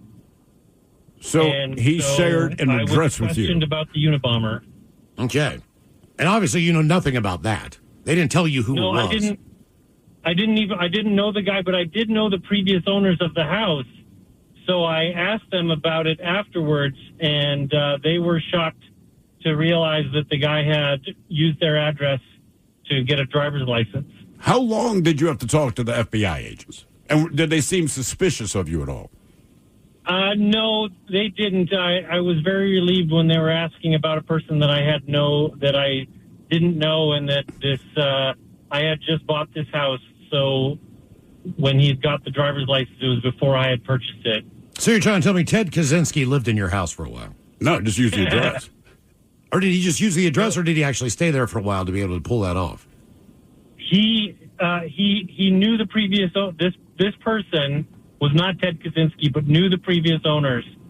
But he fit some psychological profile that the FBI was investigating thousands of people across the country who they thought might be the kind of person who could make a bomb and want to send it to people, and he had stayed at the house. Okay. All right. Damn. That's a little weird. That's wacky. Yeah, I don't know how I'd feel if I came home and there's a card from the FBI like, call us. Like, it's not a birthday card, no money in it. Do I call, like, again, because of my mind, I haven't done anything, but then you start going, have I? Have I done, this is the freaking FBI. Yeah. Have I done something federal? You know what I mean? Yeah, or like, what did I joke about?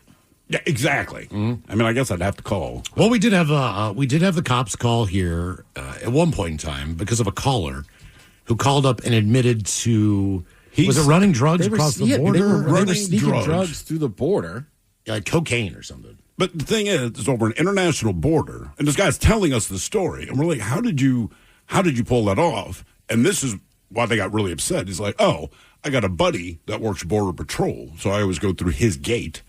Or whatever. So basically, his buddy that works for Border Patrol is aware that I'm running drugs or in on it together, right? So the guy called, told the story. We didn't give it much thought. And was it the FBI or Department of Homeland Security or something? Yeah, Somebody. I mean, they were here, and I remember they wanted the recording because that's his confession, right? And I remember Ben said to them, he's like, hey, if you want, I can try to find his number. And this guy looked at Ben and said, we can get his number. It's like, Jesus, man. Yeah, they were just there for the tapes. Like, wow, man. Why were you speaking to an officer of the law? 206-803-ROCK. Hello, Ken. Welcome to the men's room. Pirate and booty. Hola. So, this is a couple years after 9/11. I was in high school. I lived in Spanaway. Late at night, my buddy calls me up and says, hey, there's a bunch of cops down your road. I lived in a cul-de-sac. I was like, cool. I want to see what's going on. So I go outside in my shorts, and as soon as I step out my door, I am greeted by a female cop holding a pistol, a male cop holding an AR or something. And then a cop came around my back fence, hopped over it with a shotgun. So I pointed at my face. who are you? What is your name? Blah, blah, blah, blah, blah. My name's Ken. He's like, what do you know about your neighbors? And brand new neighbors thinking, oh, no, terrorists, something like that. And they go, do you know Jerry Main Valinis or something like that? And I was like, you mean, my name, Main Valinis? And I was like, yeah, that's my brother. He's upstairs asleep. And they go, can you get him for us? And I was like, sure, you guys want to go inside and arrest him? And they go, no, you need to have him come down. So I opened the door. I was like, hey, bro, someone's at the door for you. Come on downstairs. He goes, tell him to go away. I was like, nope, you got to come downstairs. And he goes, oh, okay. And I was like, do yourself a favor. Put some pants, a shirt, and some shoes on. He goes, okay. He comes down, instantly gets arrested, thrown in the car, and they left. So what happened was earlier that day, him and his buddies come to me with a great plan to steal his buddy's stepdad's guns to trade in for weed. Jesus Christ. Told him it was completely stupid. The guy's going to jack you. He's going to steal your stuff, blah, blah, blah, blah, blah. You guys are going to get arrested. They didn't believe me. Well, as soon as his buddy's sister got home, saw it, and asked what happened, he had a whole story prepped up, like, I don't know, someone robbed the place. But as soon as she asked him, he folded like a piece of paper. Gave everybody's names, where they lived, what their age is. Life gets a lot easier once you start using Shipt same-day delivery. With Shipt, order from your fave national and local stores handled by shoppers who are detail-oriented and reliable.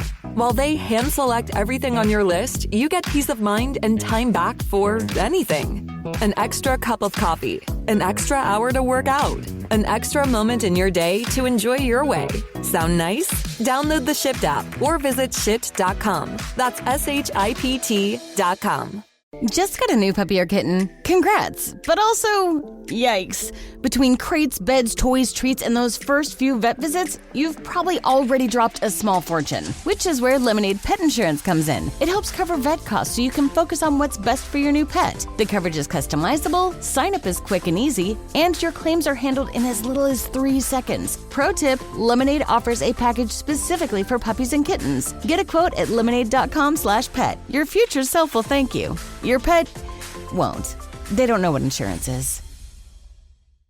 Carpal tunnel syndrome, heart failure that doesn't improve with common medicines. These are some signs and symptoms associated with ATTR-CM, or the cardiomyopathy of ATTR amyloidosis, a serious heart condition with symptoms that get worse over time. Amvuttra, vutrisiran, is a prescription medicine given by a healthcare provider that treats ATTR-CM in adults to reduce heart-related death, hospital stays, and urgent visits. In a clinical study, Amvuttra was proven to help people live longer and have fewer heart-related hospital stays and urgent visits over 3 years compared to placebo. Amvuttra lowers the amount of vitamin A in your blood, which can affect vision. Other side effects include pain in the arms or legs, pain in the joints, and shortness of breath. These are not all the possible side effects of Amvuttra.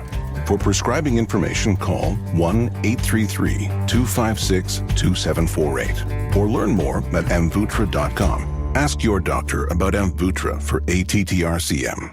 What's up? It's your boy, the Ted Smith. You know what stinks? Plumbing problems. You know what doesn't stink? Ted Smith saving you $100 when things get backed up. What can I say? I'm a solutions guy. Right now, my friends at Pinky's Plumbing are offering big savings when you mention my name. You don't need a miracle to fix your plumbing problems. You just need 3 magical words. The Ted Smith. Pinky'sPlumbing.com.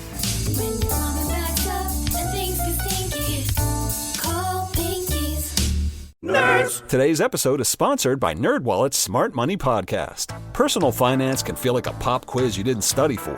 This podcast is your study guide. On NerdWallet's Smart Money Podcast, you'll hear from trusted journalists who explain the why behind major financial decisions. You'll get research-backed insights and clear pros and cons, whether you're planning a big purchase or just want to grow your wealth. Make your next financial move with confidence. Follow NerdWallet's Smart Money Podcast on your favorite podcast app. Everything. So your brother got arrested? Oh, yeah. He had 2 felony counts when he was 15. Wow. Jeez, man. Wow. How long did he stay in jail? That was a long time ago. I don't know, under a year, but he was on house arrest for a couple of years because he kept smoking weed. Did you still talk to your brother? Oh, of course I do. He turned around, lives a great life in Hawaii, got a great wife, real good guy. He just trusted the wrong people and didn't listen to me when we were younger. Sure. Yeah. Yeah, the guy who steals guns at 15 is the one that gets into living his life in Hawaii. Isn't that how it works out? Really? Look out the window right now. The guy's in Hawaai. And he stole guns. Why were you speaking to an officer of the law? 206-803-ROCK. Hello, Chris. Welcome to the men's room.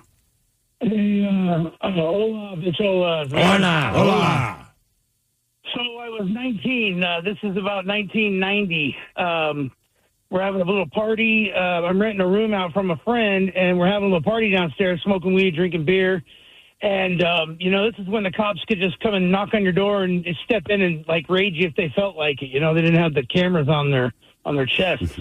Well, the West Valley Police in Utah went to take care of a domestic violence that was happening above us in the apartment above us. And on the way down, I guess they smoked pot. And as soon as they knocked on the doors, the whole place shuts up, the music goes down, and everybody's looking out the peephole and it's like, cops. So finally, I go off to the back of my to my room that I'm renting. And mind you, I'm selling a lot of weed, and I just purchased a gun, a sawed-off shotgun from somebody. And the cops came in, and they found when they came into my room, I didn't know those things. I didn't know you couldn't alter a weapon. I was 19. I was just trying to defend my loot, at the time. Sure. And they came in. They seen the gun, and then they looked around my room, found 10 pounds of weed. Jeez. Oh. And you don't even know. There's more than boy, it gets crazier. That's if I tell you the rest of it. But my story is that the cops ended up asking me. They're like, "All right, so check it out. This gun and this weed. You tell us whose it is, and we won't arrest you." So I'm like, all right, it's mine. So they didn't arrest me. Did they arrest you? Valley Police. They took off, but I'm doing the victory dance with my girl in the bed, and just glad that I didn't go to jail yet.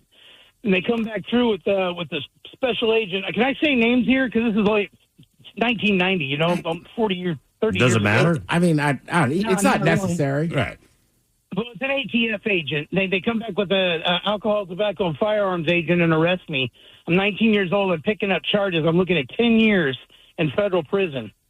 And after about 2 years of fighting it, I got it down to 5 years because my attorney got the weed pushed out because of technicalities that how they, what's it called when they question you and they bring you back to jail. And they were trying to insist that I had the guns to protect my stuff, not my family. I was saying I was protecting my family, not my stuff. Yeah, right. But anyway. Wow, that's crazy. Jesus, 10 pounds of weed. God almighty. Okay, comedian Craig Gass is coming up on the program, and we got your emails on the way next to the men's room at KISW.com. Life gets a lot easier once you start using Shipt same-day delivery. With Shipt, order from your fave national and local stores handled by shoppers who are detail-oriented and reliable. While they hand-select everything on your list, you get peace of mind and time back for anything. An extra cup of coffee, an extra hour to work out, an extra moment in your day to enjoy your way. Sound nice? Download the Shipt app or visit Shipt.com. That's SHIPT.com. Hey, it's Captain Ron. Congrats. You made it through winter so far. Anytime it was freezing, you let the faucet in the kitchen drip a little bit to save your pipes. But what about the pipes outside? They've spent all winter out in the weather, just freezing and maybe cracking. So instead of being able to hook up the hose and fill the pool, you've created a pond in your yard. When things start smelling stinky, call Pinkies. PinkiesPlumbing.com. When the plumbing backs up and things get stinky, call Pinkies. Carpal tunnel syndrome, heart failure that doesn't improve with common medicines. These are some signs and symptoms associated with ATTR-CM, or the cardiomyopathy of ATTR amyloidosis, a serious heart condition with symptoms that get worse over time. Amvuttra, vutrisiran, is a prescription medicine given by a healthcare provider that treats ATTR-CM in adults to reduce heart-related death, hospital stays, and urgent visits. In a clinical study, Amvuttra was proven to help people live longer and have fewer heart-related hospital stays and urgent visits over 3 years compared to placebo. Amvuttra lowers the amount of vitamin A in your blood, which can affect vision. Other side effects include pain in the arms or legs, pain in the joints, and shortness of breath. These are not all the possible side effects of Amvuttra. For prescribing information, call 1-833-256-2748 or learn more at amvuttra.com. Ask your doctor about Amvuttra for ATTR-CM. Nerds! Today's episode is sponsored by NerdWallet's Smart Money Podcast. Ever Google a money question and end up 12 tabs deep with 12 different answers? This podcast is your shortcut back to clarity. NerdWallet's Smart Money Podcast breaks down financial decisions with a team of trusted journalists. They explain the why behind decisions like investing, home buying, and choosing credit cards with clear research-backed insights. No jargon, no misinformation. Make your next financial move with confidence. Follow NerdWallet's Smart Money Podcast on your favorite podcast app. Did you know that you can buy your car completely online on AutoTrader? Really? Just visit autotrader.com, filter and search through dealer listings for the car you want, make, model, color, and all the features that matter to you. Go ahead, get picky. Whether you're into subcompacts with heated cup holders, crossovers with all-wheel drive, pickups with kicking sound systems, or SUVs that can survive whatever chaos your kids unleash. Just drop in your info and you'll only see cars in your budget.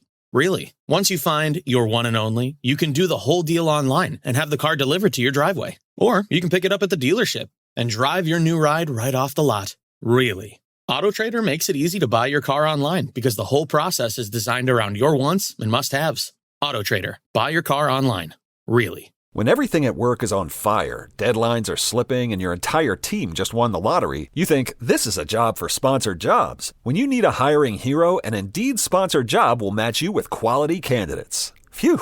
Sponsored jobs boost your job post and search results so you can reach the people that can help your business thrive. Plus, with Indeed sponsored jobs, you only pay for results. Join the 3.3 million employers worldwide that use Indeed to connect with quality talent that fits their needs. Spend less time searching and more time actually interviewing candidates who check all your boxes. Less stress, less time, more results. When you need the right person to cut through the chaos, this is a job for sponsored jobs. And listeners of this show will get a $75 sponsored job credit to help get your job the premium status it deserves at Indeed.com/podcast. Just go to Indeed.com/podcast right now and support our show by saying you heard about Indeed on this podcast. Indeed.com/podcast. Terms and conditions apply. Need a hiring hero? This is a job for Indeed sponsored jobs. If you're an experienced pet owner, you already know that having a pet is 25% belly rubs, 25% yelling, drop it, and 50% groaning at the bill from every pet visit. Which is why Lemonade Pet Insurance is tailor-made for your pet and can save you up to 90% on vet bills. It can help cover checkups, emergencies, diagnostics, basically all the stuff that makes your bank account get nervous. Claims are filed super easily through the Lemonade app and half get settled instantly. Get a quote at lemonade.com/pet and they'll help cover the vet bill for whatever your pet swallowed after you yelled, drop it.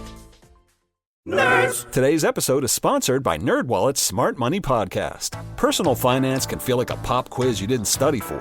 This podcast is your study guide. On NerdWallet's Smart Money Podcast, you'll hear from trusted journalists who explain the why behind major financial decisions. You'll get research-backed insights and clear pros and cons, whether you're planning a big purchase or just want to grow your wealth. Make your next financial move with confidence. Follow NerdWallet's Smart Money Podcast on your favorite podcast app. 99.9 KISW. We return to the men's room with Miles and Thrill. All right, Craig Gass is here. He's coming up in minutes, but first time for a couple emails here from the men's room at KISW.com. You've got mail. Get ready to the birthdays brought to you by Men's Room Roasted Red Salsa from San Juan Salsa Company. Dip responsibly. Hello, everyone. Could you please wish my cousin Charlie a very happy 40th birthday? He would love a shout-out from the Dirty Germans and a fish sandwich. Lots of love. That from the lovely Heidi. $2 get a fish sandwich? Yeah, speaking of a fish sandwich, I know it's your birthday, but I think I'm going to hang out with this Heidi and enjoy a fish sandwich. Yeah, good luck tonight to going out and getting the 4 O's in. Yeah. But I also want to give a shout out to my amazing wife. We just passed 10 years together. Happy birthday to her. I fall more in love with you every year. Not just for who you are, but how hard you work and how we keep growing together. Me and the world. So going to get the Dirty Germans getting her pumped up and what to expect for our trip to Oklahoma City to see the band Journey on Friday. Thanks, guys. That's from Tyler in Sayre, Oklahoma. Yeah, okay, now it makes a lot more sense to go to Oklahoma City to see German. I was like, what a loser. No, it should be a fantastic show. I will tell you this, as a dirty German, my dirty German wife refuses to see Johnny because it's not Steve Perry. What? Refuses. Won't even listen to it. If it's a video, she would not. That Arnell guy's pretty good. I have told her this. Yeah, see, as a gentleman shot dice with him in Vegas. Oh, yeah? Every time he went to shoot, my friend yelled, "Don't stop believing." Because they asked us to leave. Did they really? They asked you to leave? We were 21, hammered drunk in the middle of the day. Steve Perry was not happy. Oh, really? That's a great Steve Perry story. I mean, it is. And they asked you to leave. They just said, could you leave the craps table? Yes, they asked you to leave. Yeah. And Hola, Michelle, today's my 54th trip around the spinning yellow ball. My daughter and I do this for each other every year. I didn't remind her this year, so we'll see. Yeah, Kyla did email in. But just in case she didn't, can I get a walker said I have AIDS? Coke Ted telling me how fun Squim is going to be this weekend. The captain telling me to do what to do with my new Vietnamese girlfriend, and some dad jokes for Miles. Keep making people laugh and rock on. That from Adam in Gold Bar. All right, man, you're going out, you're partying, it's your birthday. I don't know what to tell you. If I had that much Coke and I was in Squim, I'd probably do what I normally do when I'm coked out. Hide in that closet. Walker told me I have AIDS. Ooh, guess who gave it to that boy? I don't want to drop names, but you might be hearing his voice right now. As far as what to do with your Vietnamese girlfriend, well, I would get her naked, coat her with a nice sheen of honey, and release fire ants.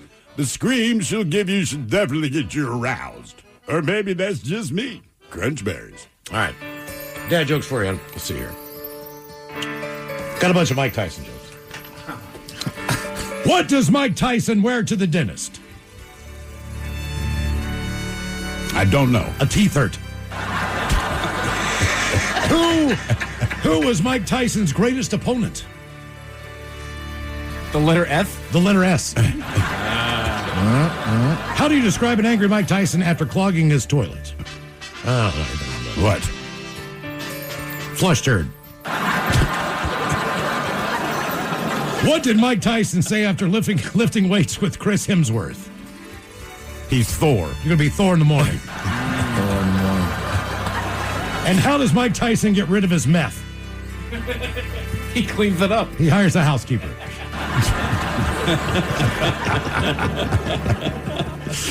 All right, guys, here you go. Happy, happy, happy birthday. Happy, happy, happy birthday. Happy, happy, happy birthday to you, to you, to you. Ja, the Dirty Germans, brought to you by Men's Room Original Sausage. Available through Uli's World Famous Sausage, mensroomlive.com, and other fine retailers. Mmm, Schweinefleisch. Thank you, ladies and gentlemen. Craig Gass joining us in the studio. Dude, that was a legit great German impression. God, that was a great accent. You thought you were like in Deutschland. I know. If you close your eyes, it's like you're there. Yeah, I couldn't believe it, man. That was that was legit, like chef's kiss. That was. That's right. We got our side jobs at the embassy. You know. That's right. Yeah. It's good to see you guys, man. Yeah. It's been a while. You too, man. How you been? I've been doing good. I feel weird because I'm coming in to tell you about this great show that we're doing at the Moore Theater, and it's with guys from Shinedown, and Nancy Wilson from Heart is going to be performing. Mike Inez from Alice in Chains. Mike Inez. I just found out Stu Ham's going to be part of it. Aaron Jones. And Chris Ballou from Presidents of the United States. This is great all-star jam and stuff. And the whole thing is an anti-bullying. It's raising money for this anti-bullying campaign.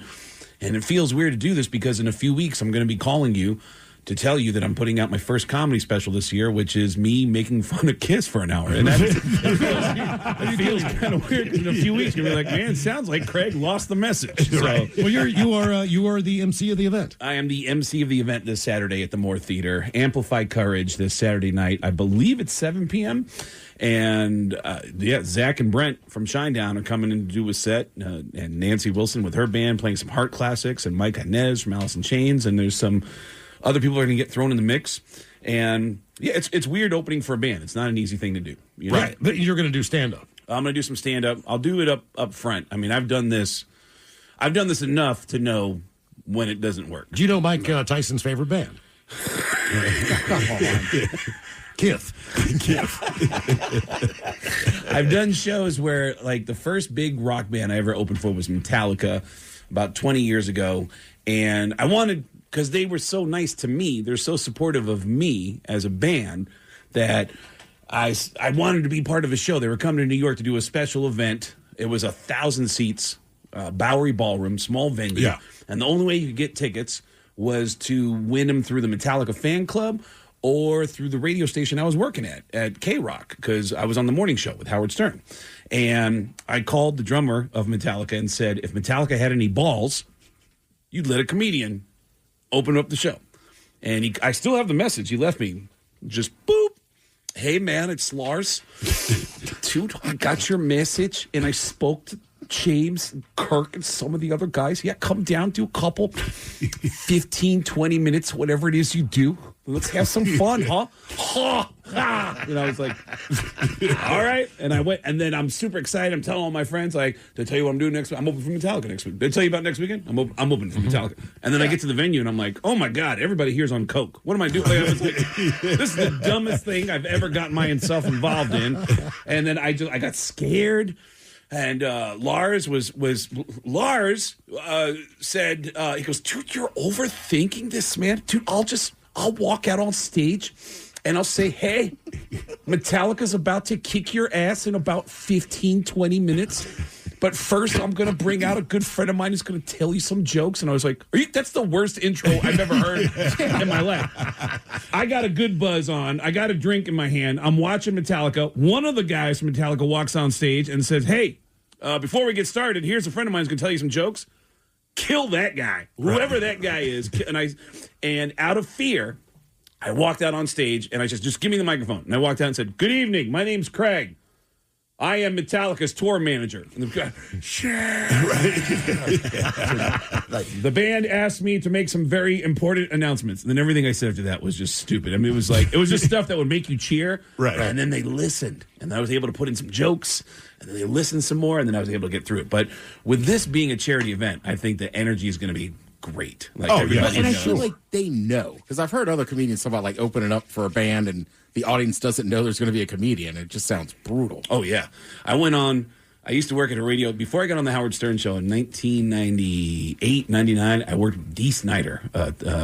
Dee Snider had a show in Hartford that was very popular, morning show, and our radio station hosted a big radio concert festival every year. All right, and they said, hey, would you like to do stand up in between the acts? And I don't know who decided to put me on after Public Enemy, but it was. I went on in between Public Enemy and 311. And you brought the excitement there. Oh, man. I still to this day remember Public Enemy walking off stage, walking out and going, how you guys doing? And someone in the crowd said, kill him! Like, dude, I've been doing comedy for 30 years. I know how to respond to booing. I know how to respond to heckling. I still don't know how to respond to kill him. Right. Kill him. Yeah, that's on your tracks there. Oh, is that when you were roommates with Mitch Hedberg? Mitch, who passed away exactly 21 years ago today. Wow. Was my roommate in 1998. Okay. So you were working at K-Rock then? Yeah, I was starting to write for Howard at the time. I picked up a gig writing for Weekend Update for Saturday Night Live, and then I was writing for Howard. I had just moved out to New York, so I was sitting next to Howard hadn't happened yet for another couple years. But yeah, what year were you writing for Weekend? The reason I asked this is because I just bought the book, like Saturday Night Live, 50 years, whatever. Mm-hmm. Big ass book. It's all this oral history, and it's really interesting. But at one point, I think I'm at the point now where what is it? Norm Macdonald just got the boot. Oh yeah, from Weekend Update. But the reason I'm asking this is because at some point NBC wanted SNL to get rid of Weekend Update. They just said it's not work. Lorne Michaels, he fought, he saved it, he won, but they wanted to get rid of it. So I was just curious, what years were you writing? That's funny because that's right when I met Colin Quinn, who was doing Weekend Update, just taken over, and Colin was the guy who took over for Norm, right? And I wasn't a staff writer, I was a contributing writer. I would fax in my jokes every Friday before whenever there was a live show, and that was from October of '98 until May of 2000. I kind of had a feeling that Colin was about to go. And he did. Yeah. After that last show, Kid Rock, I remember, was a musical guest, and a friend of mine, Kenny, was the guitar player for Kid Rock's band. So he was feeding me beers all night at 8H at the studio.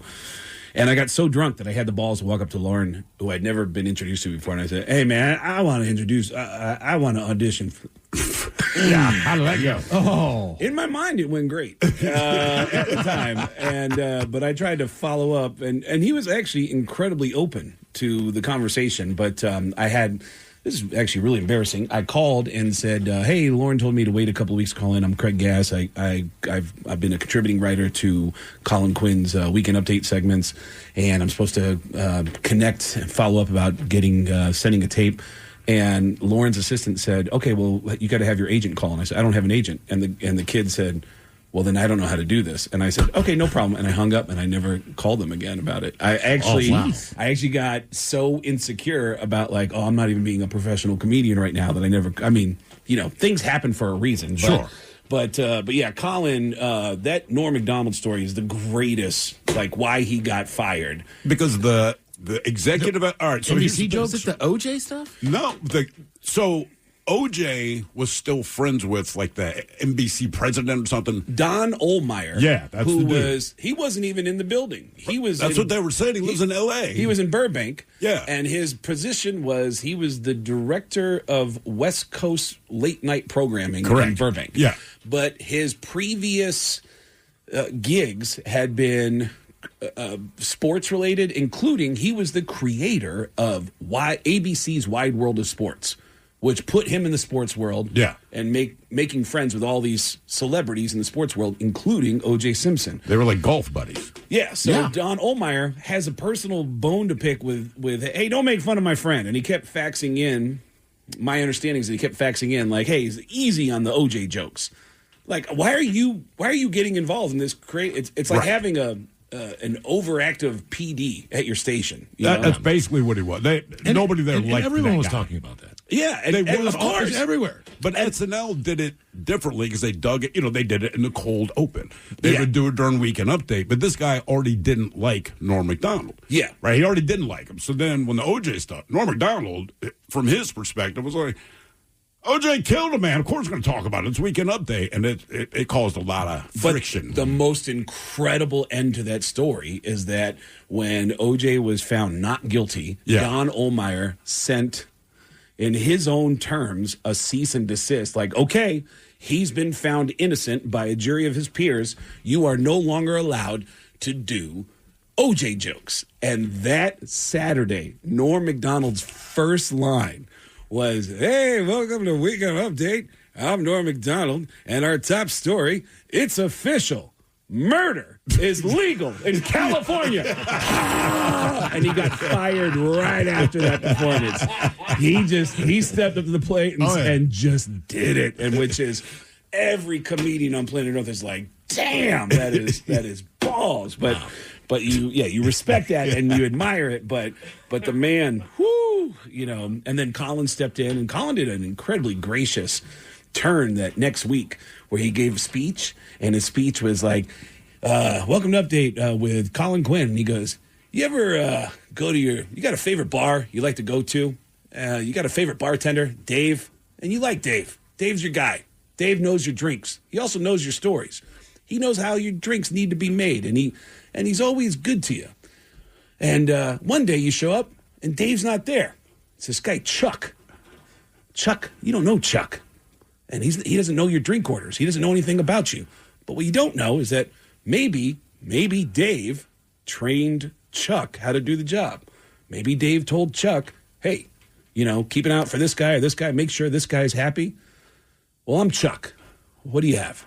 And I was like, God, that's a cool way. That was a beautiful transition from one Weekend Update guy to the next. But I don't know what any of this has to do with the event I'm doing on Saturday. No. But sounds like they were bullying Norm Macdonald. They were bullying? Exactly. Yeah. Thank you. Ted brought him home. God, Ted just saved me. Alley-oop up to Shaq, up to Kobe. Bam. Thank you, Ted. Doc, I'm a moth. My family hates me. Yeah. The Moore Theater is this Saturday night. It's the The event is Saturday night, 7 p.m. And Doors at 6. Yes, Amplify Courage. With the I'm guys from curious. Shinedown. And Can you sing it all, right? Because you can do the Gene Simmons and the Paul Stanley imitations as far as their speaking voice. But if you had to sing God of Thunder, I mean, could you channel Gene Simmons and kind of... I can't sing and I can't do girls' voices. The closest I can come to doing a singing voice is I can do, because there's always been two Paul Stanleys. There's offstage Paul Stanley where he's very quiet. Yeah. And I've heard him in interviews where people go, why is Kiss so amazing? And Paul goes, you know, a lot of bands are envious of Kiss. I'm even envious of Kiss. And then there's on stage Paul Stanley, which is a little more sing-songy, where I saw him, and I'm quoting this man. Okay. I am quoting This is not a this. joke. This is not a joke. There is probably video of this. This is the Kiss Aerosmith tour in Las Vegas. I saw Paul Stanley on stage go, all right, people, now listen. I know this town, Las Vegas, Nevada, is known for its buffets. And I can tell you right now, after this show, I see a lot of people in the front row. I really want to eat. And then he started thinking, what the hell?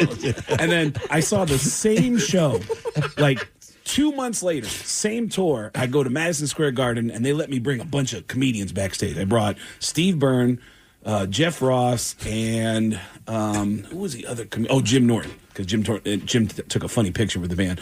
And anytime I see an employee for Kiss walk by, I go, hey, did you hear Paul say he was going to eat the front row in Las Vegas? and 3 different guys who work for Kiss, 3 different guys went, did you hear what he said in Omaha? Yeah, what? He goes, yeah, ask about what happened in Omaha. And I was like, what? So I finally, what the hell happened in Omaha? And someone finally said, oh, man, he went on stage and he was like, all right, people, now listen. You know, I know this town, Omaha, Nebraska, is known for its Angus beef. Oh, no. And I can tell you right now, after this show, I'm going to want to sink my teeth into some meat. And the whole crowd just went, what? And then he went back to the mic and said, now, wait a minute. Hold on. You know what I'm talking about. I'm talking about a thigh or a rump roast. Are you serious? And the whole arena went, what? Like, and the guitar techs are behind the stage going, what the hell's he doing up there? Like, everybody got confused, and yeah. You doing the Kiss cruise? Are they doing that this year? Yeah, they did. They did Kiss Cruise on land in November of last year. That's not a cruise. That is It's not not a cruise. I know. I have to admit that is not a cruise, but they call it a Kiss Cruise on land.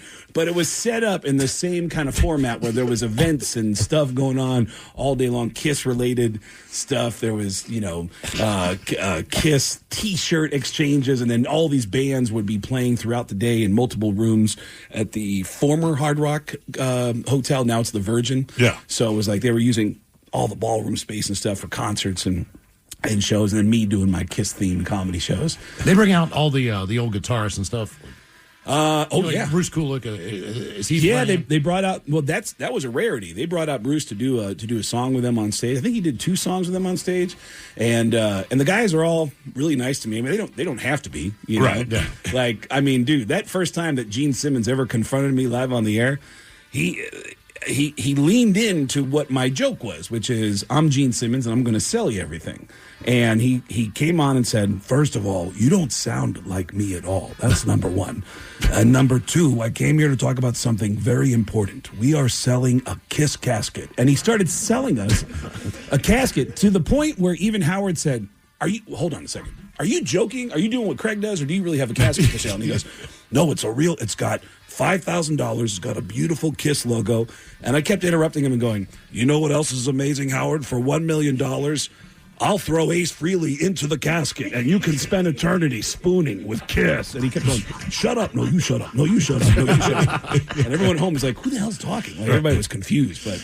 Yeah, dude. Jesus. Take a break. More with Craig Gass coming up right after the break. When everything at work is on fire, deadlines are slipping, and your entire team just won the lottery, you think, this is a job for sponsored jobs. When you need a hiring hero, an Indeed sponsored job will match you with quality candidates. Phew. Sponsored jobs boost your job post and search results so you can reach the people that can help your business thrive. Plus, with Indeed sponsored jobs, you only pay for results. Join the 3.3 million employers worldwide that use Indeed to connect with quality talent that fits their needs. Spend less time searching and more time actually interviewing candidates who check all your boxes. Less stress, less time, more results. When you need the right person to cut through the chaos, this is a job for sponsored jobs. And listeners of this show will get a $75 sponsored job credit to help get your job the premium status it deserves at Indeed.com/podcast. Just go to Indeed.com/podcast right now and support our show by saying you heard about Indeed on this podcast. Indeed.com/podcast. Terms and conditions apply. Need a hiring hero? This is a job for Indeed sponsored jobs. If you're an experienced pet owner, you already know that having a pet is 25% belly rubs, 25% yelling, drop it, and 50% groaning at the bill from every pet visit. Which is why Lemonade Pet Insurance is tailor-made for your pet and can save you up to 90% on vet bills. It can help cover checkups, emergencies, diagnostics, basically all the stuff that makes your bank account get nervous. Claims are filed super easily through the Lemonade app and half get settled instantly. Get a quote at lemonade.com/pet and they'll help cover the vet bill for whatever your pet swallowed after you yelled, drop it.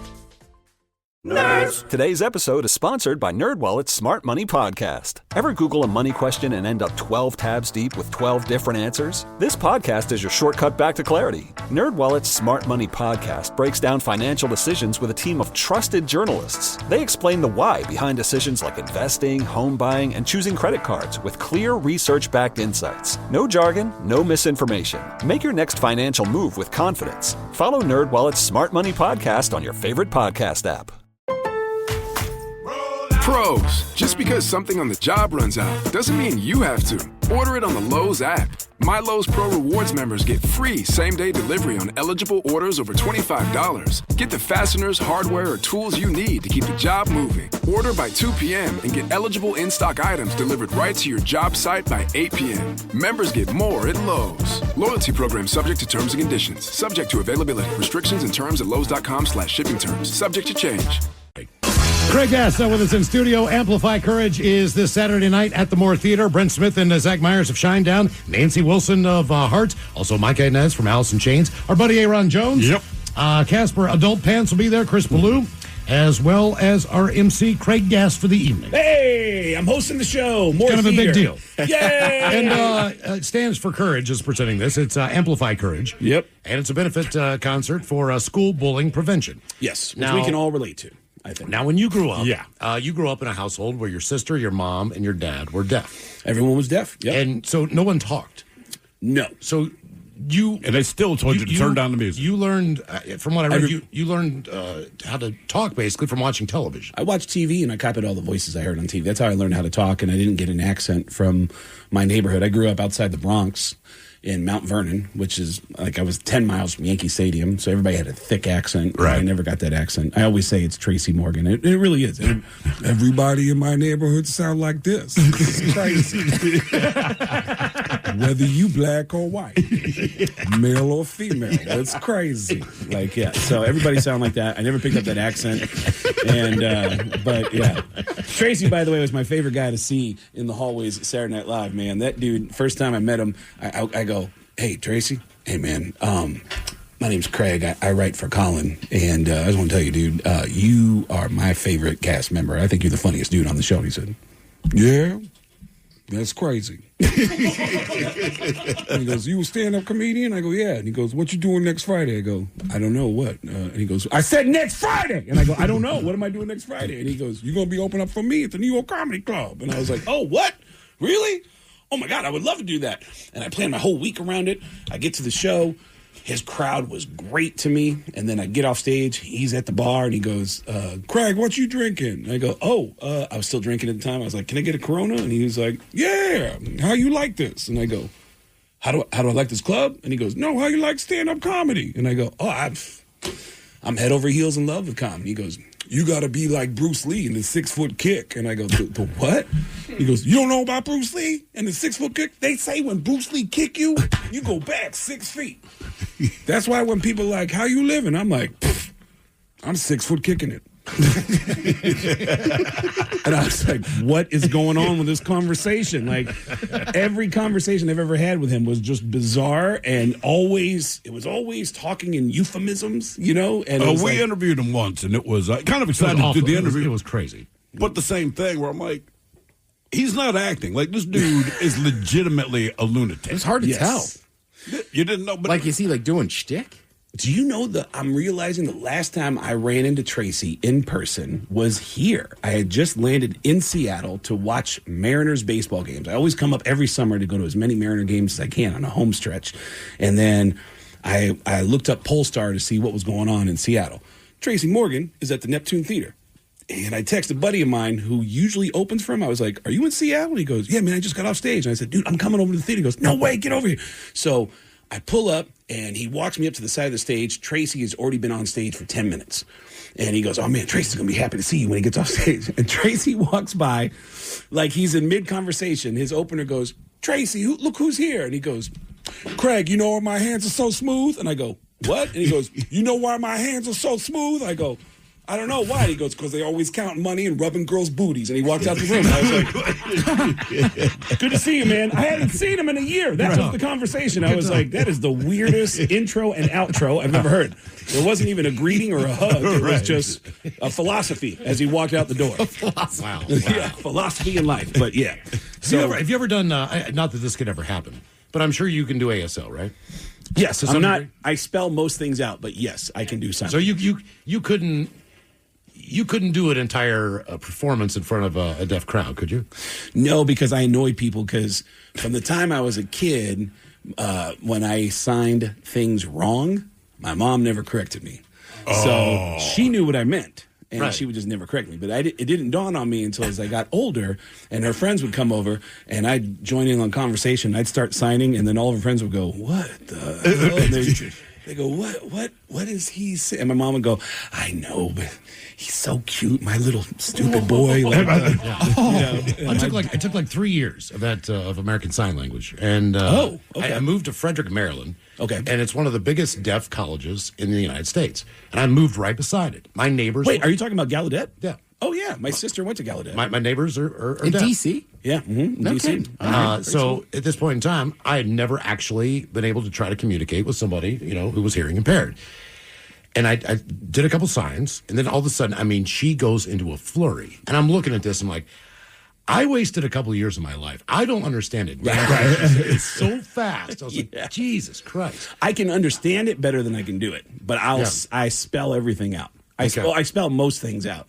And my sister will try to correct me now, and I'll be like, come on, man. I'm not changing. That ship is sailed. Yeah, it's weird that she waited this long to be like, that's not that word, it's this. And I'm like, all right, whatever. But, and my sister's also told me the best deaf jokes. I think I told you a couple of years ago, we threw a surprise birthday party for my sister, and afterwards, we're all sitting down to have dinner, and my sister, who is deaf, she's sitting across the table from me, she's signing to me, and she waves and says, do you want to hear a good joke? And I said, sure. And then she said, me too. And I was like,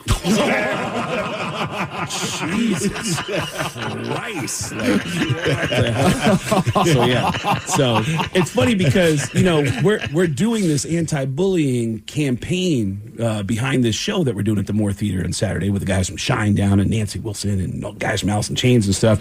It's going to be this great concert, but the message behind it is to raise money for they make these anti-bullying videos that get out to the schools here. And my education as a kid growing up with handicapped people was I learned how to lean into laughing at everything, because my family taught me like, man, just let it roll off your back, which is an important lesson you got to learn. But man, there's nothing more torturous than when you're at a young age and somebody just won't leave you the F alone. Just, it's like, it is torture. I would get migraines from kids. Was it tough even just like going out to dinner as far as communicating and things like that? Or were you the chief communicator? Well, what was tough is that everywhere we went, there would always be people staring at us like, what the hell? Of course. Because everybody's using their hands to communicate at the table. So it was always, so I got very comfortable with people staring at me and staring back at them like, until they get on there like, what the hell are you looking at me for, man? Like, and I I got very comfortable with uncomfortable situations. So I think you learn to adapt. But I think it's important to put the message out to just not be a dick. You know, I mean, it's important to not be a dick. I do know a kid that when I was, I was going to talk about this on stage. I was like 11 years old, and there was this kid who just moved from somewhere in North Africa. I can't remember. Oh man, I'm being way too specific about this, but he got bullied by these stoner girls all the time, and I remember one time two of the girls cornered him. He had glasses on, and they were just being dicks to this kid, and one of them smacked him right in the face. His glasses flew off, and a bunch of us were just like, and nobody said anything, and he started crying, broke the glasses, and then when he gets home, I found out later, his mom was so upset, you broke these glasses, like, well, somebody, and the mom got mad at him, and I just remember he always carried this the weight of this pain with him, that even as an adult, I reconnected with him 30 years later. And he lives in another city now where he ended up in the military. He is buff and he's in great physical shape. And I remember sitting with him. I was like, hey, man, I timed my shows in his town to when the Mariners were coming to his town, because that's my priorities in life. Right. Yeah. You know, that's a big reason why I'm not famous, is because I book all my shows around Mariners and Seahawks games all around the country. So I go to join him for the game, and we were just talking about the old days when we were kids, and his voice started to crack. I mean, he's a very physically, intimidating looking man. And he said, I got to be honest with you, man, those days had a very bad effect on me as a child. And it's like, God, you're a grown man. And it's like these early influences of pain from other kids can be so profound. I'm very lucky that I, for whatever reason, learned how to turn around and go, no, man, maybe you need to shut up. Right. And it's kind of weird. You'll forget a lot of people in life, but the person that beat you up, the person that picked on you, you know their first and their last name. Oh, yeah. Carl Welty. Yeah, I mean, I'm throwing it out there. It's been 45 years the last time I saw this guy, but yeah. It's traumatizing the first time you really get punched in the face. Yeah, so everyone it's like, like, wow, that hurt. So everyone that's going to be a part of this thing, you know, they all, like Zach and Brent from Shinedown, want to do a set because they relate to the message and what's going on. And you know, the fact that Nancy Wilson is going to come out and do some kick-ass heart songs. And then, do you know her very well? I don't think I've ever met her in person. I have a lot of friends who are friends with her, but I've never met her directly. But there's a lot of people that are looking forward to meeting her backstage. I don't even think she knows how big of a deal it is. But like everyone else we've talked to about this, it's not about anyone else except Nancy Wilson. Oh my God, I don't know what I'm going to do. I wonder if she knows that like even these storied musicians are like, they're losing their mind to meet you. Yeah, I don't know. I mean, I find that to be the same for anybody who's really good at what they do. They don't realize the power. Sure. I don't know if this is the same kind of thing, but I ran into Dave Attell a couple weeks ago on the streets in New York, and Dave Attell is considered by every comedian to be the most genius comedian out there. And we were just talking to each other on the streets in New York, in the Village, and somebody walked by and was like, oh, my God. Dave? And he goes, yeah. And he goes, can I get a picture? And I go, you want to give me the camera, man? I'll take the picture. And so I go to take the picture. This guy goes, man, I loved you on that show on Comedy Central. And he goes, yeah, I have no idea. And he goes, the one where you stayed up all night? Doesn't ring a bell. And he refused to answer and give him. He goes, you stayed up all night? Like you couldn't sleep? He goes, yeah, no idea. I don't know what that is. And I took the picture and I was like, wow, that's how you do it. You just mess with people and just make them feel uncomfortable about it. But yeah, I mean, Nancy Wilson is obviously a living legend. So. Yeah.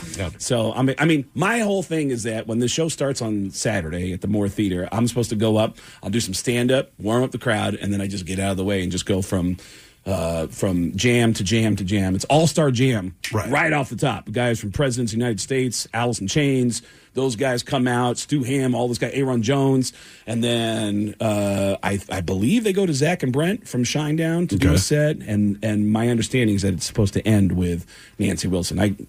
Don't quote me on that, but that's my understanding. That's a hell of a night. Oh yeah, That's an incredible lineup. Yeah, it's and the tickets are less than $100, which blows my mind. I mean, that's crazy to me because the Moore Theater holds 1,400. Is that or is it? That's 12? that's beautiful. Yeah. It's So, absolutely beautiful. Yeah, Amplified Courage this Saturday night at the Moore Theater. Get your tickets now. You can still get in the building right now, and they won't last for long. So. What was your favorite Howard moment? As far as we know the Gene Simmons stuff, but as far as all the other guests, because he didn't just have a day where no one didn't show up. I wish I could. I don't know if I can even edit this, but man.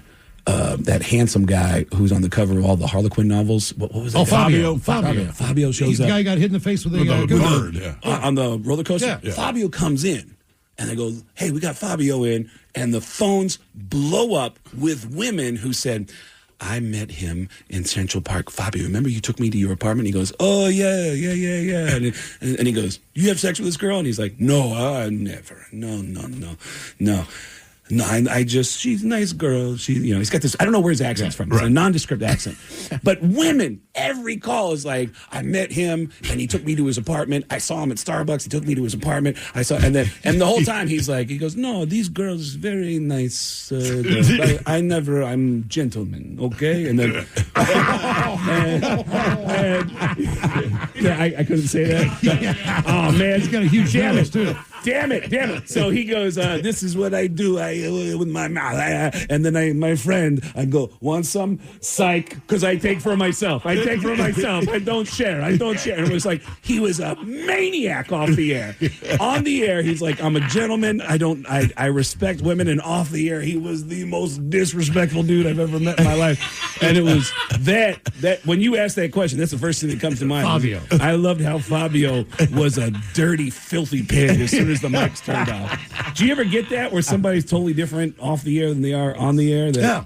I've met a few people like that. I don't want to say this one guy is, but we've interviewed him a few times, and when the mics aren't on right during commercial break, he'll be talking like you are, right? Yeah. Everyone's just full-on conversation. Yeah. As soon as the mics are on, yes.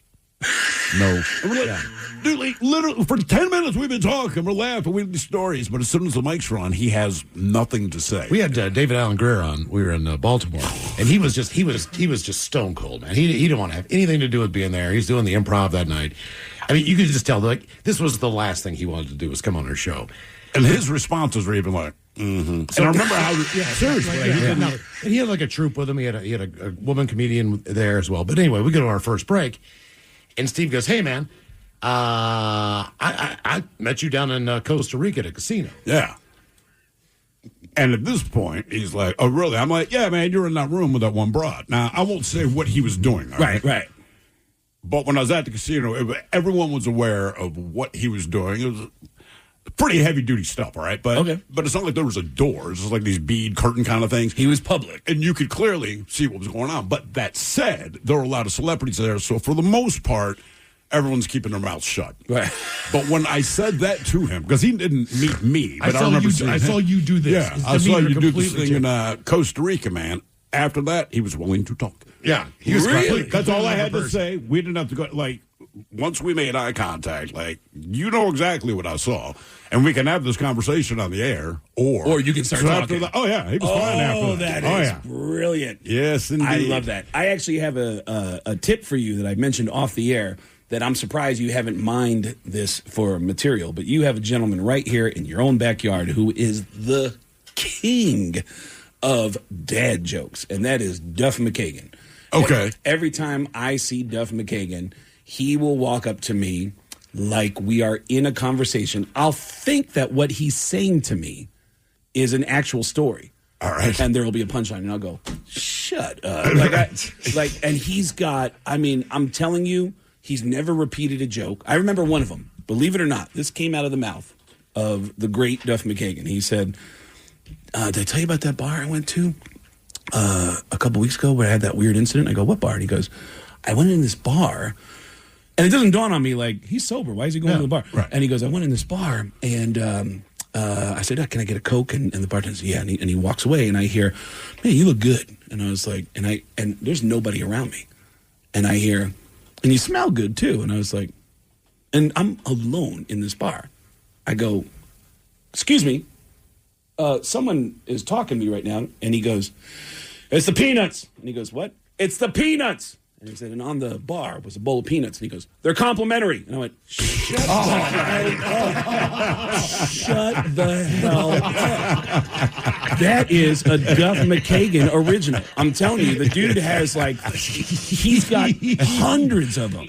Every time I see him, he's got a brand new joke. And I'm like, God. So when I hear you guys say, man, here's some dad jokes for you, I'm telling you, Duff McKagan is, I don't know if I'm blowing his cover and now everybody's going to start hitting him up give me a joke, give me a joke. He comes in every once in a while. Yeah.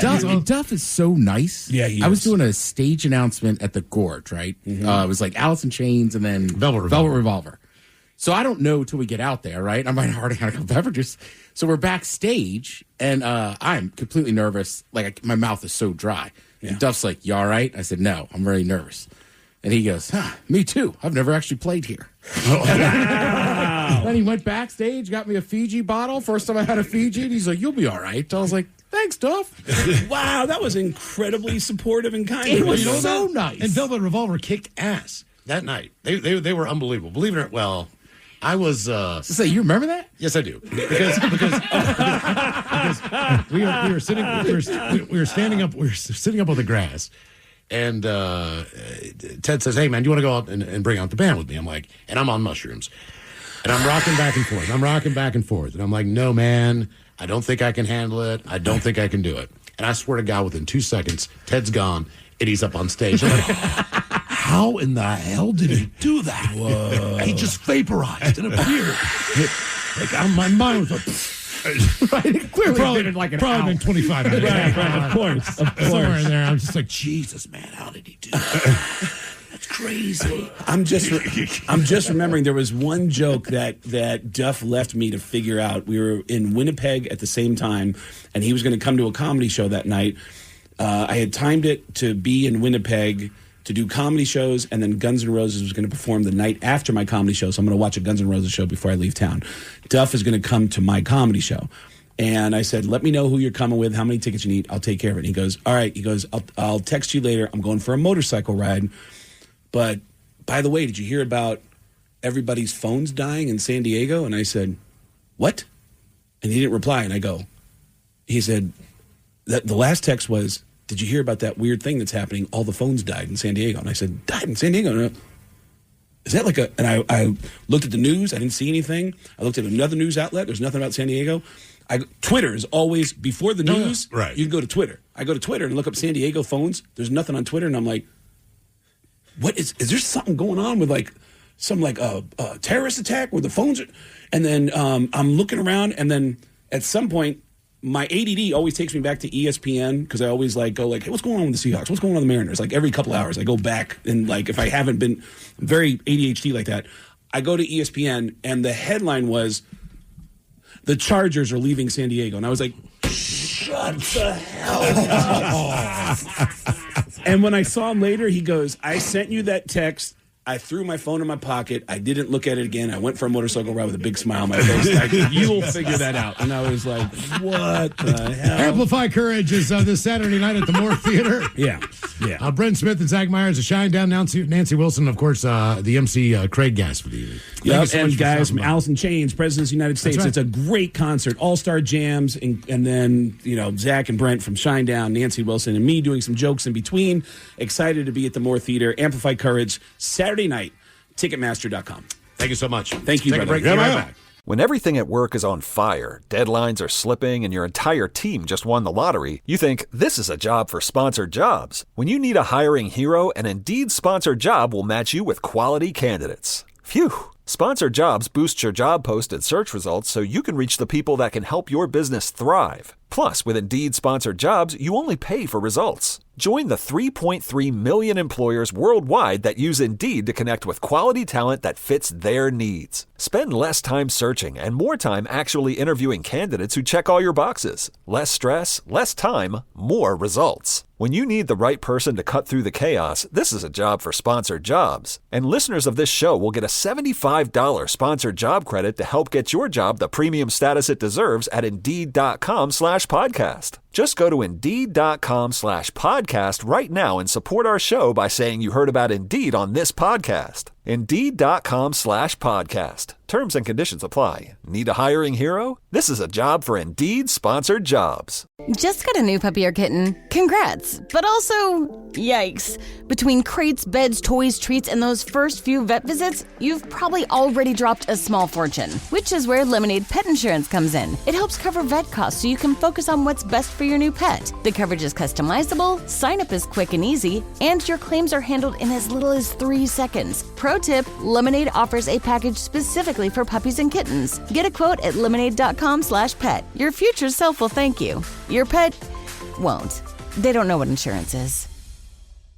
Nerds! Today's episode is sponsored by NerdWallet's Smart Money Podcast. Personal finance can feel like a pop quiz you didn't study for. This podcast is your study guide. On NerdWallet's Smart Money Podcast, you'll hear from trusted journalists who explain the why behind major financial decisions. You'll get research-backed insights and clear pros and cons, whether you're planning a big purchase or just want to grow your wealth. Make your next financial move with confidence. Follow NerdWallet's Smart Money Podcast on your favorite podcast app. Pros, just because something on the job runs out doesn't mean you have to. Order it on the Lowe's app. My Lowe's Pro Rewards members get free same-day delivery on eligible orders over $25. Get the fasteners, hardware, or tools you need to keep the job moving. Order by 2 p.m. and get eligible in-stock items delivered right to your job site by 8 p.m. Members get more at Lowe's. Loyalty program subject to terms and conditions. Subject to availability, restrictions, and terms at lowes.com/shipping terms. Subject to change. How would you describe yourself? Fun, sporty, bold? If that's the case, meet the Kia K4 hatchback, made for motion, adventure, and whatever you might decide to bring along. Or would you say you're more smooth, sleek, refined? If so, there's the Kia K4 sedan. Calm, confident, and ever so modern.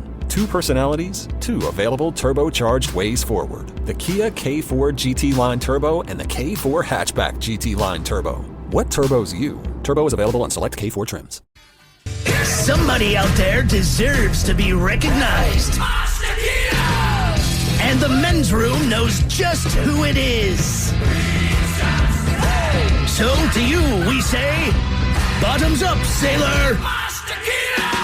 You're the toast of our shot of the day. Drink time it is. As usual, we head to the drink desk and Stephen Thrill Hill to find out who we're toasting. Yes, indeed. And today we toast 31-year-old Nadine Kaufman of Boca Raton, Florida. Now, she was pulled over after police saw her drift across lanes and then blow past a red light. Now, according to an officer, her breath had an overwhelming odor of alcohol, but that doesn't necessarily mean that she was drunk. However, when she was asked for her driver's license, Nadine, well, she politely handed it to him. Only it wasn't her driver's license. No, she handed the officer a Q-tip instead. And yes, she was in fact arrested for DUI. She had no idea. She asked for the license. Here you go, officer. He's like, ma'am, that's a Q-tip. Please step out of the vehicle. Damn. Yeah. So we pour this booze and we drink this booze because we think it's yummy. Yummy. So over the tongue and down the throat to party in our tummies. Down the hola bichola. You are listening to The Men's Room. When everything at work is on fire, deadlines are slipping, and your entire team just won the lottery, you think, this is a job for sponsored jobs. When you need a hiring hero, an Indeed sponsored job will match you with quality candidates. Phew! Sponsored jobs boost your job posted search results so you can reach the people that can help your business thrive. Plus, with Indeed sponsored jobs, you only pay for results. Join the 3.3 million employers worldwide that use Indeed to connect with quality talent that fits their needs. Spend less time searching and more time actually interviewing candidates who check all your boxes. Less stress, less time, more results. When you need the right person to cut through the chaos, this is a job for sponsored jobs. And listeners of this show will get a $75 sponsored job credit to help get your job the premium status it deserves at Indeed.com/podcast. Just go to Indeed.com/podcast right now and support our show by saying you heard about Indeed on this podcast. Indeed.com/podcast. Terms and conditions apply. Need a hiring hero? This is a job for Indeed sponsored jobs. Nerds! Today's episode is sponsored by NerdWallet's Smart Money Podcast. Ever Google a money question and end up 12 tabs deep with 12 different answers? This podcast is your shortcut back to clarity. NerdWallet's Smart Money Podcast breaks down financial decisions with a team of trusted journalists. They explain the why behind decisions like investing, home buying, and choosing credit cards with clear research-backed insights. No No jargon, no misinformation. Make your next financial move with confidence. Follow NerdWallet's Smart Money Podcast on your favorite podcast app. Pros, just because something on the job runs out doesn't mean you have to. Order it on the Lowe's app. My Lowe's Pro Rewards members get free same-day delivery on eligible orders over $25. Get the fasteners, hardware, or tools you need to keep the job moving. Order by 2 p.m. and get eligible in-stock items delivered right to your job site by 8 p.m. Members get more at Lowe's. Loyalty program subject to terms and conditions. Subject to availability. Restrictions and terms at lowes.com/shipping terms. Subject to change. How would you describe yourself? Fun, sporty, bold? If that's the case, meet the Kia K4 hatchback, made for motion, adventure, and whatever you might decide to bring along. Or would you say you're more smooth, sleek, refined?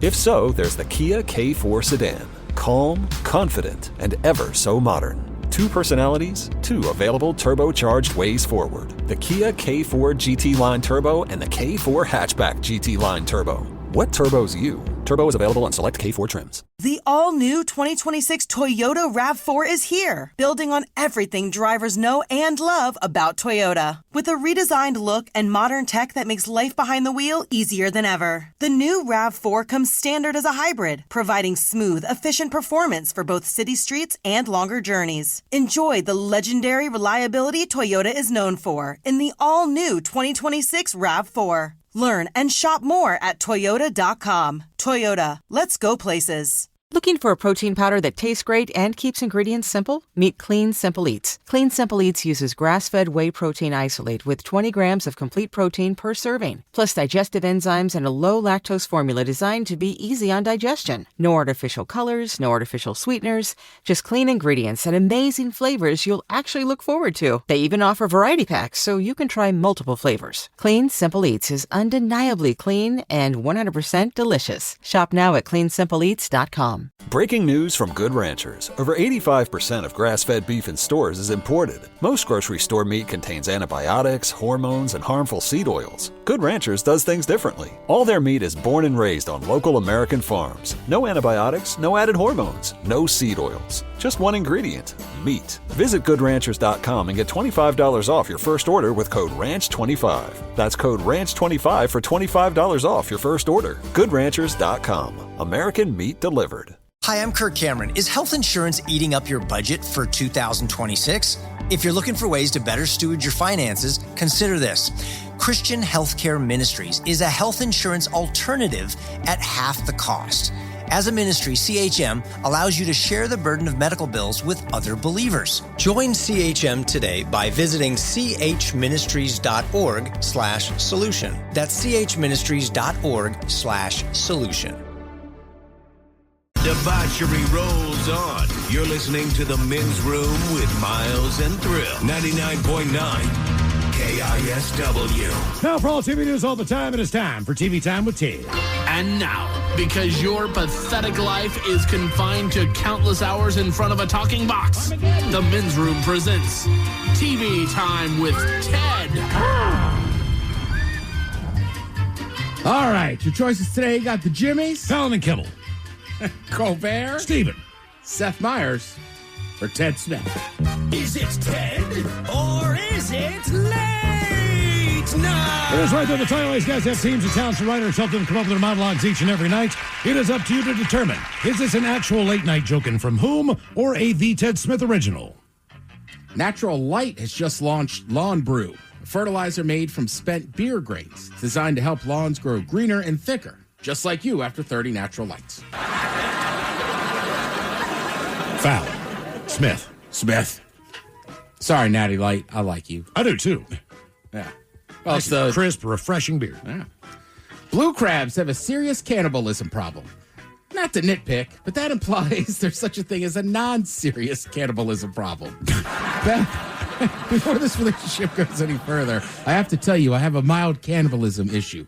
I hope you still want me to meet your parents. Your dad sounds delicious.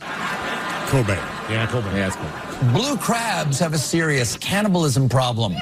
Now, not to nitpick, but that implies there's such a thing as a non-serious cannibalism problem. Beth, before this relationship goes any further, I should tell you I have a mild cannibalism issue. I hope you still want me to meet your parents. Your dad sounds delicious. It's a beautiful day in New York City with temperatures up to 80 degrees. It was so warm that squirrels in Central Park were running SPF 50 on their nuts. Sam. Joey Fallon. It was an absolutely beautiful 80-degree day here in New York City. It was so warm in Central Park, I saw a squirrel rubbing SPF 50 on his nuts. And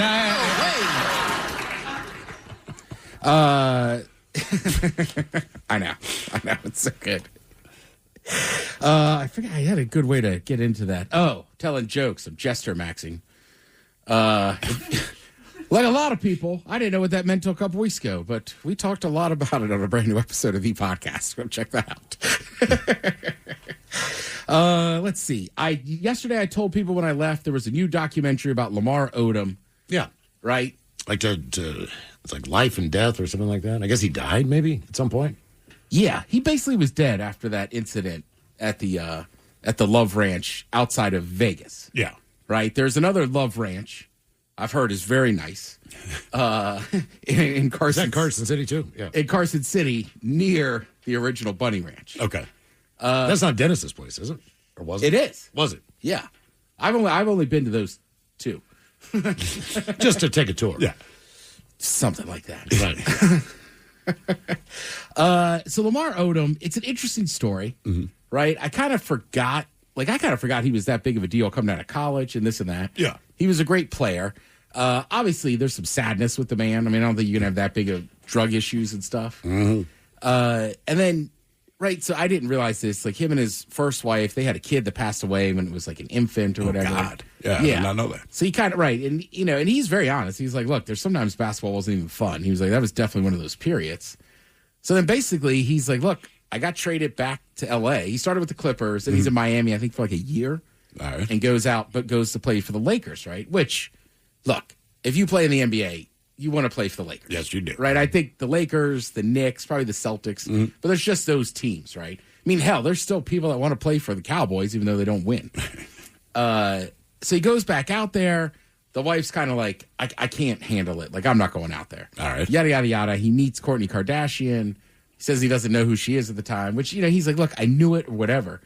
But also, I kind of respect that he was honest. He was like, they had a lot of cool stuff going on. Like, I wanted to be a part of that world. Sure. So you see all that story, and then, he's obviously going through troubles and everything else. So, like, when you originally saw that story with the Kardashians, you were like, well, why is she helping him, this and that? And she's like, look, I obviously enabled it. She goes, but you don't realize how much you're kind of enabling at the time. But they also had I forgot, they had a show that was just those two. That is correct. Right. I will say, Lamar, I hope he's okay.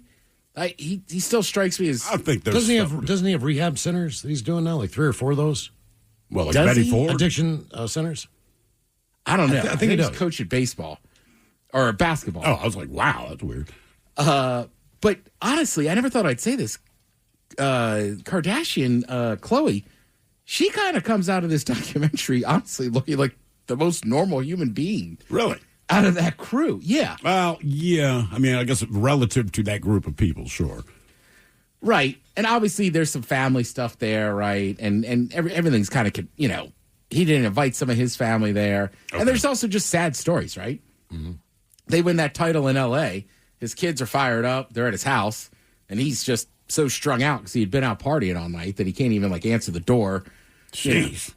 Yeah, so it's a very interesting story. It's also kind of weird for me to see some of the stuff about that Love Ranch because that was one of Dennis's spots. Yeah. And, the guy that they talked to, the kind of rock guy that did all his media, I had dinner with that guy 3 times. So it was kind of weird for me sitting there watching. Wait a minute. Yeah. I also thought the funniest thing was he said that, somebody from Lamar's team came, right? Because he almost dies. Then he's in this coma for days. And he said somebody from Lamar's team came and was like, hey, he left a backpack in there. I need that back before this. Nobody knows about this yet. We don't want to get it. You don't want this story getting out, do you? And the guy just smiles. He goes, you don't know my boss, Dennis Hoff. And I mean, he launched into a whole thing. He got on Good Morning America or one of those shows with who was the guy that was that NBC Matt Lauer. Yeah, right, to pimp his book and everything about being a pimp. Mm-hmm. So just super crazy story. Like I said, I hope Lamar's okay. I know he got arrested again. I want to say earlier this year, but he's got 3 drug treatment centers in California. Odom Wellness Treatment Centers. He should visit them. Well, the crazy part is, I get this, like they had filed for divorce, right? Him and Courtney or Chloe. It's so hard to keep their names together. And then when he was in the hospital, like the paperwork hadn't gone through, so she was like, "Well, I'm still." And his dad obviously was not a great human being. Yeah, she's like, "I'm going to take charge of this." So she rehabs him, gets it all the way back. He can't speak. Now this is her version of it. And then basically she goes to his house one day and she's like, "I can smell the crack. Like I know he's smoking crack." And apparently he had a phone and maybe was a little more healed up than he had let on. Okay. Says Lamar Odom checks into rehab for marijuana addiction. This was in January of this year. Yeah. Jesus, man. Marijuana addiction. Yeah, I know. I mean, I smoke it. I don't feel like I'm addicted to it. But no. Smoke it and watch a movie. I guess maybe I am addicted. Can't watch a movie without being stoned. So just and look, you'll forget too. I forgot too. Like the Kardashians, they're still super popular. Yeah. But that show was a monster, and they were the most famous people on the earth. So just hearing him talk about look, I'm Lamar Odom, I'm a big star, but like this was that's crazy next level star. But sometimes some stars got to fall off the grid a little bit here. So I got a list of stars that we haven't heard from in a while. All right. Some of them I wouldn't say fell or disappeared. They just kind of stopped. So they have Anna Kournikova on the list. She retired from tennis in 2003. And just kind of disappeared. Didn't she just get married and kind of... Did she get married again? I thought she was married to Enrique Iglesias. Is she married to that dude? She was. Okay. Yeah, I don't know. I think most of the cast of the Entourage crew has kind of disappeared, too. Like Adrian Grenier's got a farm outside of Austin. So he definitely purposely disappeared. Yeah. But, oh, God, I feel bad. I can't remember his actual name. The guy that played Turtle. Right. He still acts and is in a ton of stuff. You just have to watch kind of different shows. Mm-hmm. Like he's on Power. All right. Right? Okay. He got in with 50 in that crew. So he's on a lot. Frankly, he's on a lot of shows that are black lead dominated. Yeah. So he's still around. And then, a few of those guys. Jack Nicholson, again, he got old. Yeah. He's 88 years old. I was going to say, he's an old man. And he's always been a recluse. He's never, other than a Laker game. Right. He's not a guy who makes himself going to dinner. You're not going to see him. Julia Stiles. Yeah, completely disappeared. Right. And she was even at the height of her fame, though. I want to say she went to NYU and just kind of started living like a regular person life. Yeah. Yeah. Who else on this list? Eliza Dushku. She hasn't acted since The Saint in 2017. But she's a therapist and a mental health activist. Good for her. Okay. Yeah. Awesome. Went back to school, got a master's degree. Huh. She just has a regular life helping people. Yeah, exactly. Well, and look, even watching that show last night, Lamar Odom even talks about it. First of all, for Lamar Odom, when you're that big and tall, it is hard. Everybody's going to know you. Yes. Right? So he's even it's hard to walk because he talks about kind of relapsing a few times. And it's I don't know that I could fault fans for this. They don't know.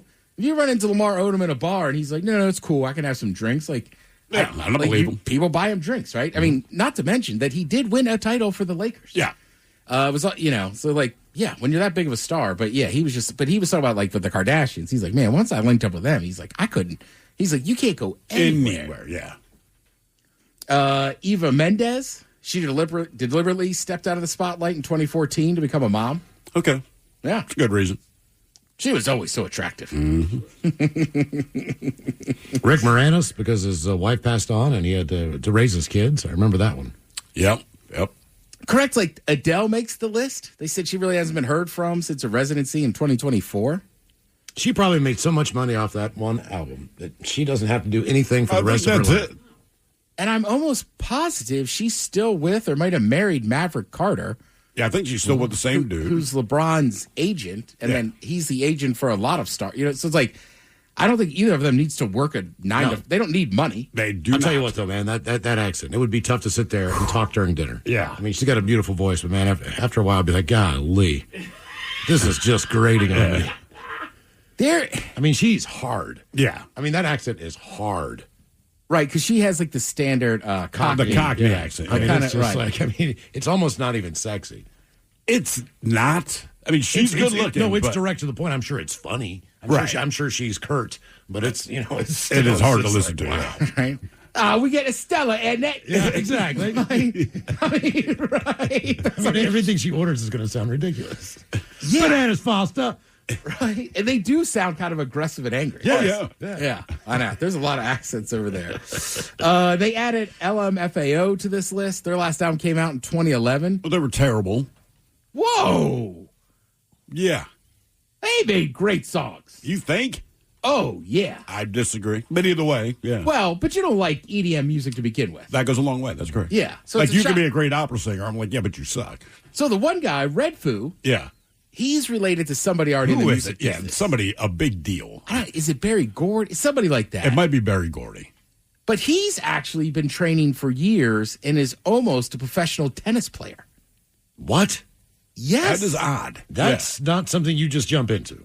He did. Well, again, like me and Thriller are saying, I forget who his dad is. It might be Barry Gordy. Yeah. So if you grow up that rich, I assume you know how to play some tennis. Yeah. So Polo, right, all that kind of stuff. Mr. T, again, he did a commercial for Skechers in 2024. I don't think that there's. Is there a market for Mr. T? What is he going to do? He's Mr. T. The best thing he can do is, like you said, a commercial for Skechers. Like, right? What else do you use Mr. T for? He can't take on a character role because he's Mr. T. That's it. I mean, even when he played Clubber Lang, he's Mr. T. Yeah, every character he's ever played is on exactly the A-Team. right. He was Mr. T. Right. I mean, Well, he wasn't Mr. T. I know, but he's Mr. He had a T. different name. But everyone just B.A. knows him. Baracus. Yeah, but everyone just knows him as Mr. T. But he was Mr. T. He was Mr. T. Right. Well, I'm with you. I don't think there's no range. Mr. T's not going to be listen. If Fool, he can't I'm play, taking a dramatic turn. Like he can't play a teacher on the Cosby Show. It's Mr. T. Right. Whatever it is. Maybe he could have. Maybe nobody gave Mr. Tough T love, the yeah. opportunity. He could have been the romantic lead. Speaking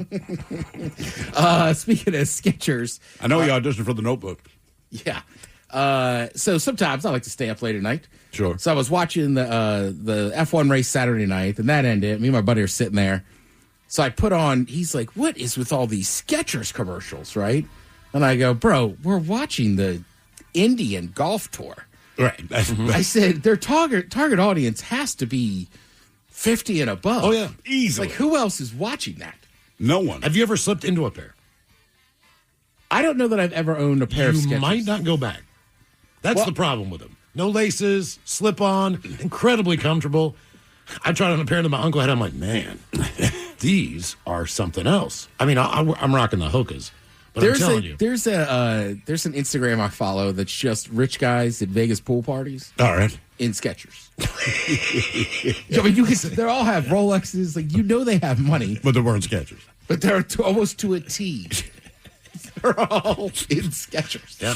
So, I mean, there you go. I think we've reached that age. Thank you, Ted. We appreciate it. You're listening to Looking for a protein powder that tastes great and keeps ingredients simple? Meet Clean Simple Eats. Clean Simple Eats uses grass-fed whey protein isolate with 20 grams of complete protein per serving, plus digestive enzymes and a low-lactose formula designed to be easy on digestion. No artificial colors, no artificial sweeteners, just clean ingredients and amazing flavors you'll actually look forward to. They even offer variety packs so you can try multiple flavors. Clean Simple Eats is undeniably clean and 100% delicious. Shop now at cleansimpleeats.com. Breaking news from Good Ranchers. Over 85% of grass-fed beef in stores is imported. Most grocery store meat contains antibiotics, hormones, and harmful seed oils. Good Ranchers does things differently. All their meat is born and raised on local American farms. No antibiotics, no added hormones, no seed oils. Just one ingredient, meat. Visit GoodRanchers.com and get $25 off your first order with code RANCH25. That's code RANCH25 for $25 off your first order. GoodRanchers.com. American meat delivered. Hi, I'm Kirk Cameron. Is health insurance eating up your budget for 2026? If you're looking for ways to better steward your finances, consider this. Christian Healthcare Ministries is a health insurance alternative at half the cost. As a ministry, CHM allows you to share the burden of medical bills with other believers. Join CHM today by visiting chministries.org/solution. That's chministries.org/solution. The men's room. Room returns with Miles and Thrill. Now, let's see what's happening in the real world. Okay. I don't know where I put my sheet. It's time for your headlines. Damn it. Now, it's time to hit the headlines. Here's Mike Hawk. Caught me off guard. All right, our top story. We go to Florida, where you just can't have a good time anymore. Police were called to a local children's park on reports of a couple having a little too much fun. Mm-hmm. Several witnesses called to report that the couple were doing the horizontal shuffle right out there in the park in view of children. Why is it always in the Keys? I guess because the weather's so nice. Seriously, because we had one with Key West not too long ago. Uh-huh. Oh, yeah. It's always there. Yes. Police arrived and took the pair into custody. They're now facing felony charges. Like, really, at the kids' park? Right. Come on, man. There's no other place that you can go. There's a million other places. Right. I've been to Florida. There's a lot of open fields out there if that's where you want to get down. Just not the kids' park. Correct. God. Jeez, we're going to hit the swings later? Well, they did say there were 3 witnesses. The mother, the father, and their kid. Right. Yeah. Dumbass. Daddy, what's he doing? In other news, if you're like me, you've been driving down the freeway and spot some graffiti and think to yourself, probably wouldn't try to attempt that just out of fear of falling and hurting myself. Oh, yeah. And with that, we go right over to the water to Bellevue, Washington, where authorities responded to a fall. WSP arrived on the scene of the eastbound ramp of I-90 to Bellevue Way, where someone allegedly fell onto the ramp after attempting to tag the overpass with graffiti. He was taken to Harborview with a possible broken leg and facial injuries. No details were provided on whether he'd be facing charges. I mean, I've thought about it 100 times. Like, how in the hell did they get up there? I mean, I'm super impressed. And not even just that they got up there, but when it's actually good artwork. Sure. Like, wow, man. It's not like you did this in an hour. That is a stunning piece. How in the F did you pull this off? I am blown away sometimes. Like Mike's saying, like, just how did you get up there? Right. How'd you get down? Yeah, how'd you get down? Let's go to Detroit, where we found out how to get your car back. It would appear that a local resident got a little behind on their car payments to the point that the services of Bulldog Recovery were hired, and a tow truck showed up in no time to take the car away. But as the car was being taken to its destination, the driver was called to inform them that there was a 2-year-old child in the back of the car that he was towing. Oh. The driver immediately turned around and reunited the child with their mother, saying that they stopped several times to check on the youngster, who was sound asleep in the back of the car. He says that he did his due diligence to check and make sure that there was nobody in the car, but the windows were so dark that he couldn't see the child inside, and apparently they were covered by a blanket as well. Ah, okay. No injuries were reported, and the temperatures on the subject seemed cool, so... Yeah. That's gonna be a terrifying call. Sometimes if the kid's asleep, you just leave him in the car. Yeah, just leave back. Seriously, just lock it up. Oh, sure. Leave him in the car. Throw a blanket over them. They're fine. Go out there, check out them every Because the 5-10 last thing you minutes. want to do is wake them up. Right. Sure. So, like, wherever as that soon kid... as you take them out of the car, even if they're in that, the carrier, you can be as gentle as you want. Yeah. They will wake up. Yay. Wasn't that an old trick, right? To make Go them for go a to car sleep? ride. Oh, yeah. Put them in the car, drive around the block a couple times, they're out. The other one was put them on top of the dryer or the washer. Because the vibrations. Oh, sure. Because the dryer. I gotta try that sometime. There's a video making the rounds of a Just take a drive. Just go for a drive. I don't want to come over and you're sitting on top of your drying machine. Like, what are you doing? There's a video making the rounds of a stolen truck that came to a crashing stop. The video is the body cam footage of an officer that is positioned to make an attempt at stopping a stolen beer truck. It's a big old Bud Light truck. We see the officer with his cruiser stopped on the road, deploy spike strips across the highway, and move to a safe location. Just about that time, we see the stolen truck come barreling at the cruiser in order to avoid the spikes, plowing into the car, sending the truck crashing into the ditch. Officers then move in and arrest the driver. It's a cool video. Badass. Yeah. I mean, he's in big damn trouble. Yeah, I mean, I could fathom you have a little bit of time if you stole a car maybe before they report it, but, like, it's a beer truck. And you sold it outside of the liquor store. Right. Yeah, they noticed that. Dummy. But just in case those stories have a bad taste in your mouth, thankfully, there's good news. We go to Massachusetts, where dreams can come true. They just might take a while. A local woman has been living in one of the nursing homes in the area for about a year now, and within that time, she's become a beloved member of the community. But everybody knows one thing that she loves for sure: firemen. Oh, boy. She's been known to have a fireman's calendar hanging from her wall that's something of a tradition, as her family gets her a new one each and every year for her birthday. But now, turning the ripe age of 99, folks upped the ante and got her a little something extra for her birthday: a visit from the local fire department. She already took the opportunity to spend some time with them on the many occasions that they would stop by the home. But they're glad that they're able to show up for a happier reason. The young lady says the secret to her long life is wine. Just have a little bit every day and you're all set. Why is that always the answer? Because everybody knows it to be true. Whiskey, That's whatever right. the hell it is.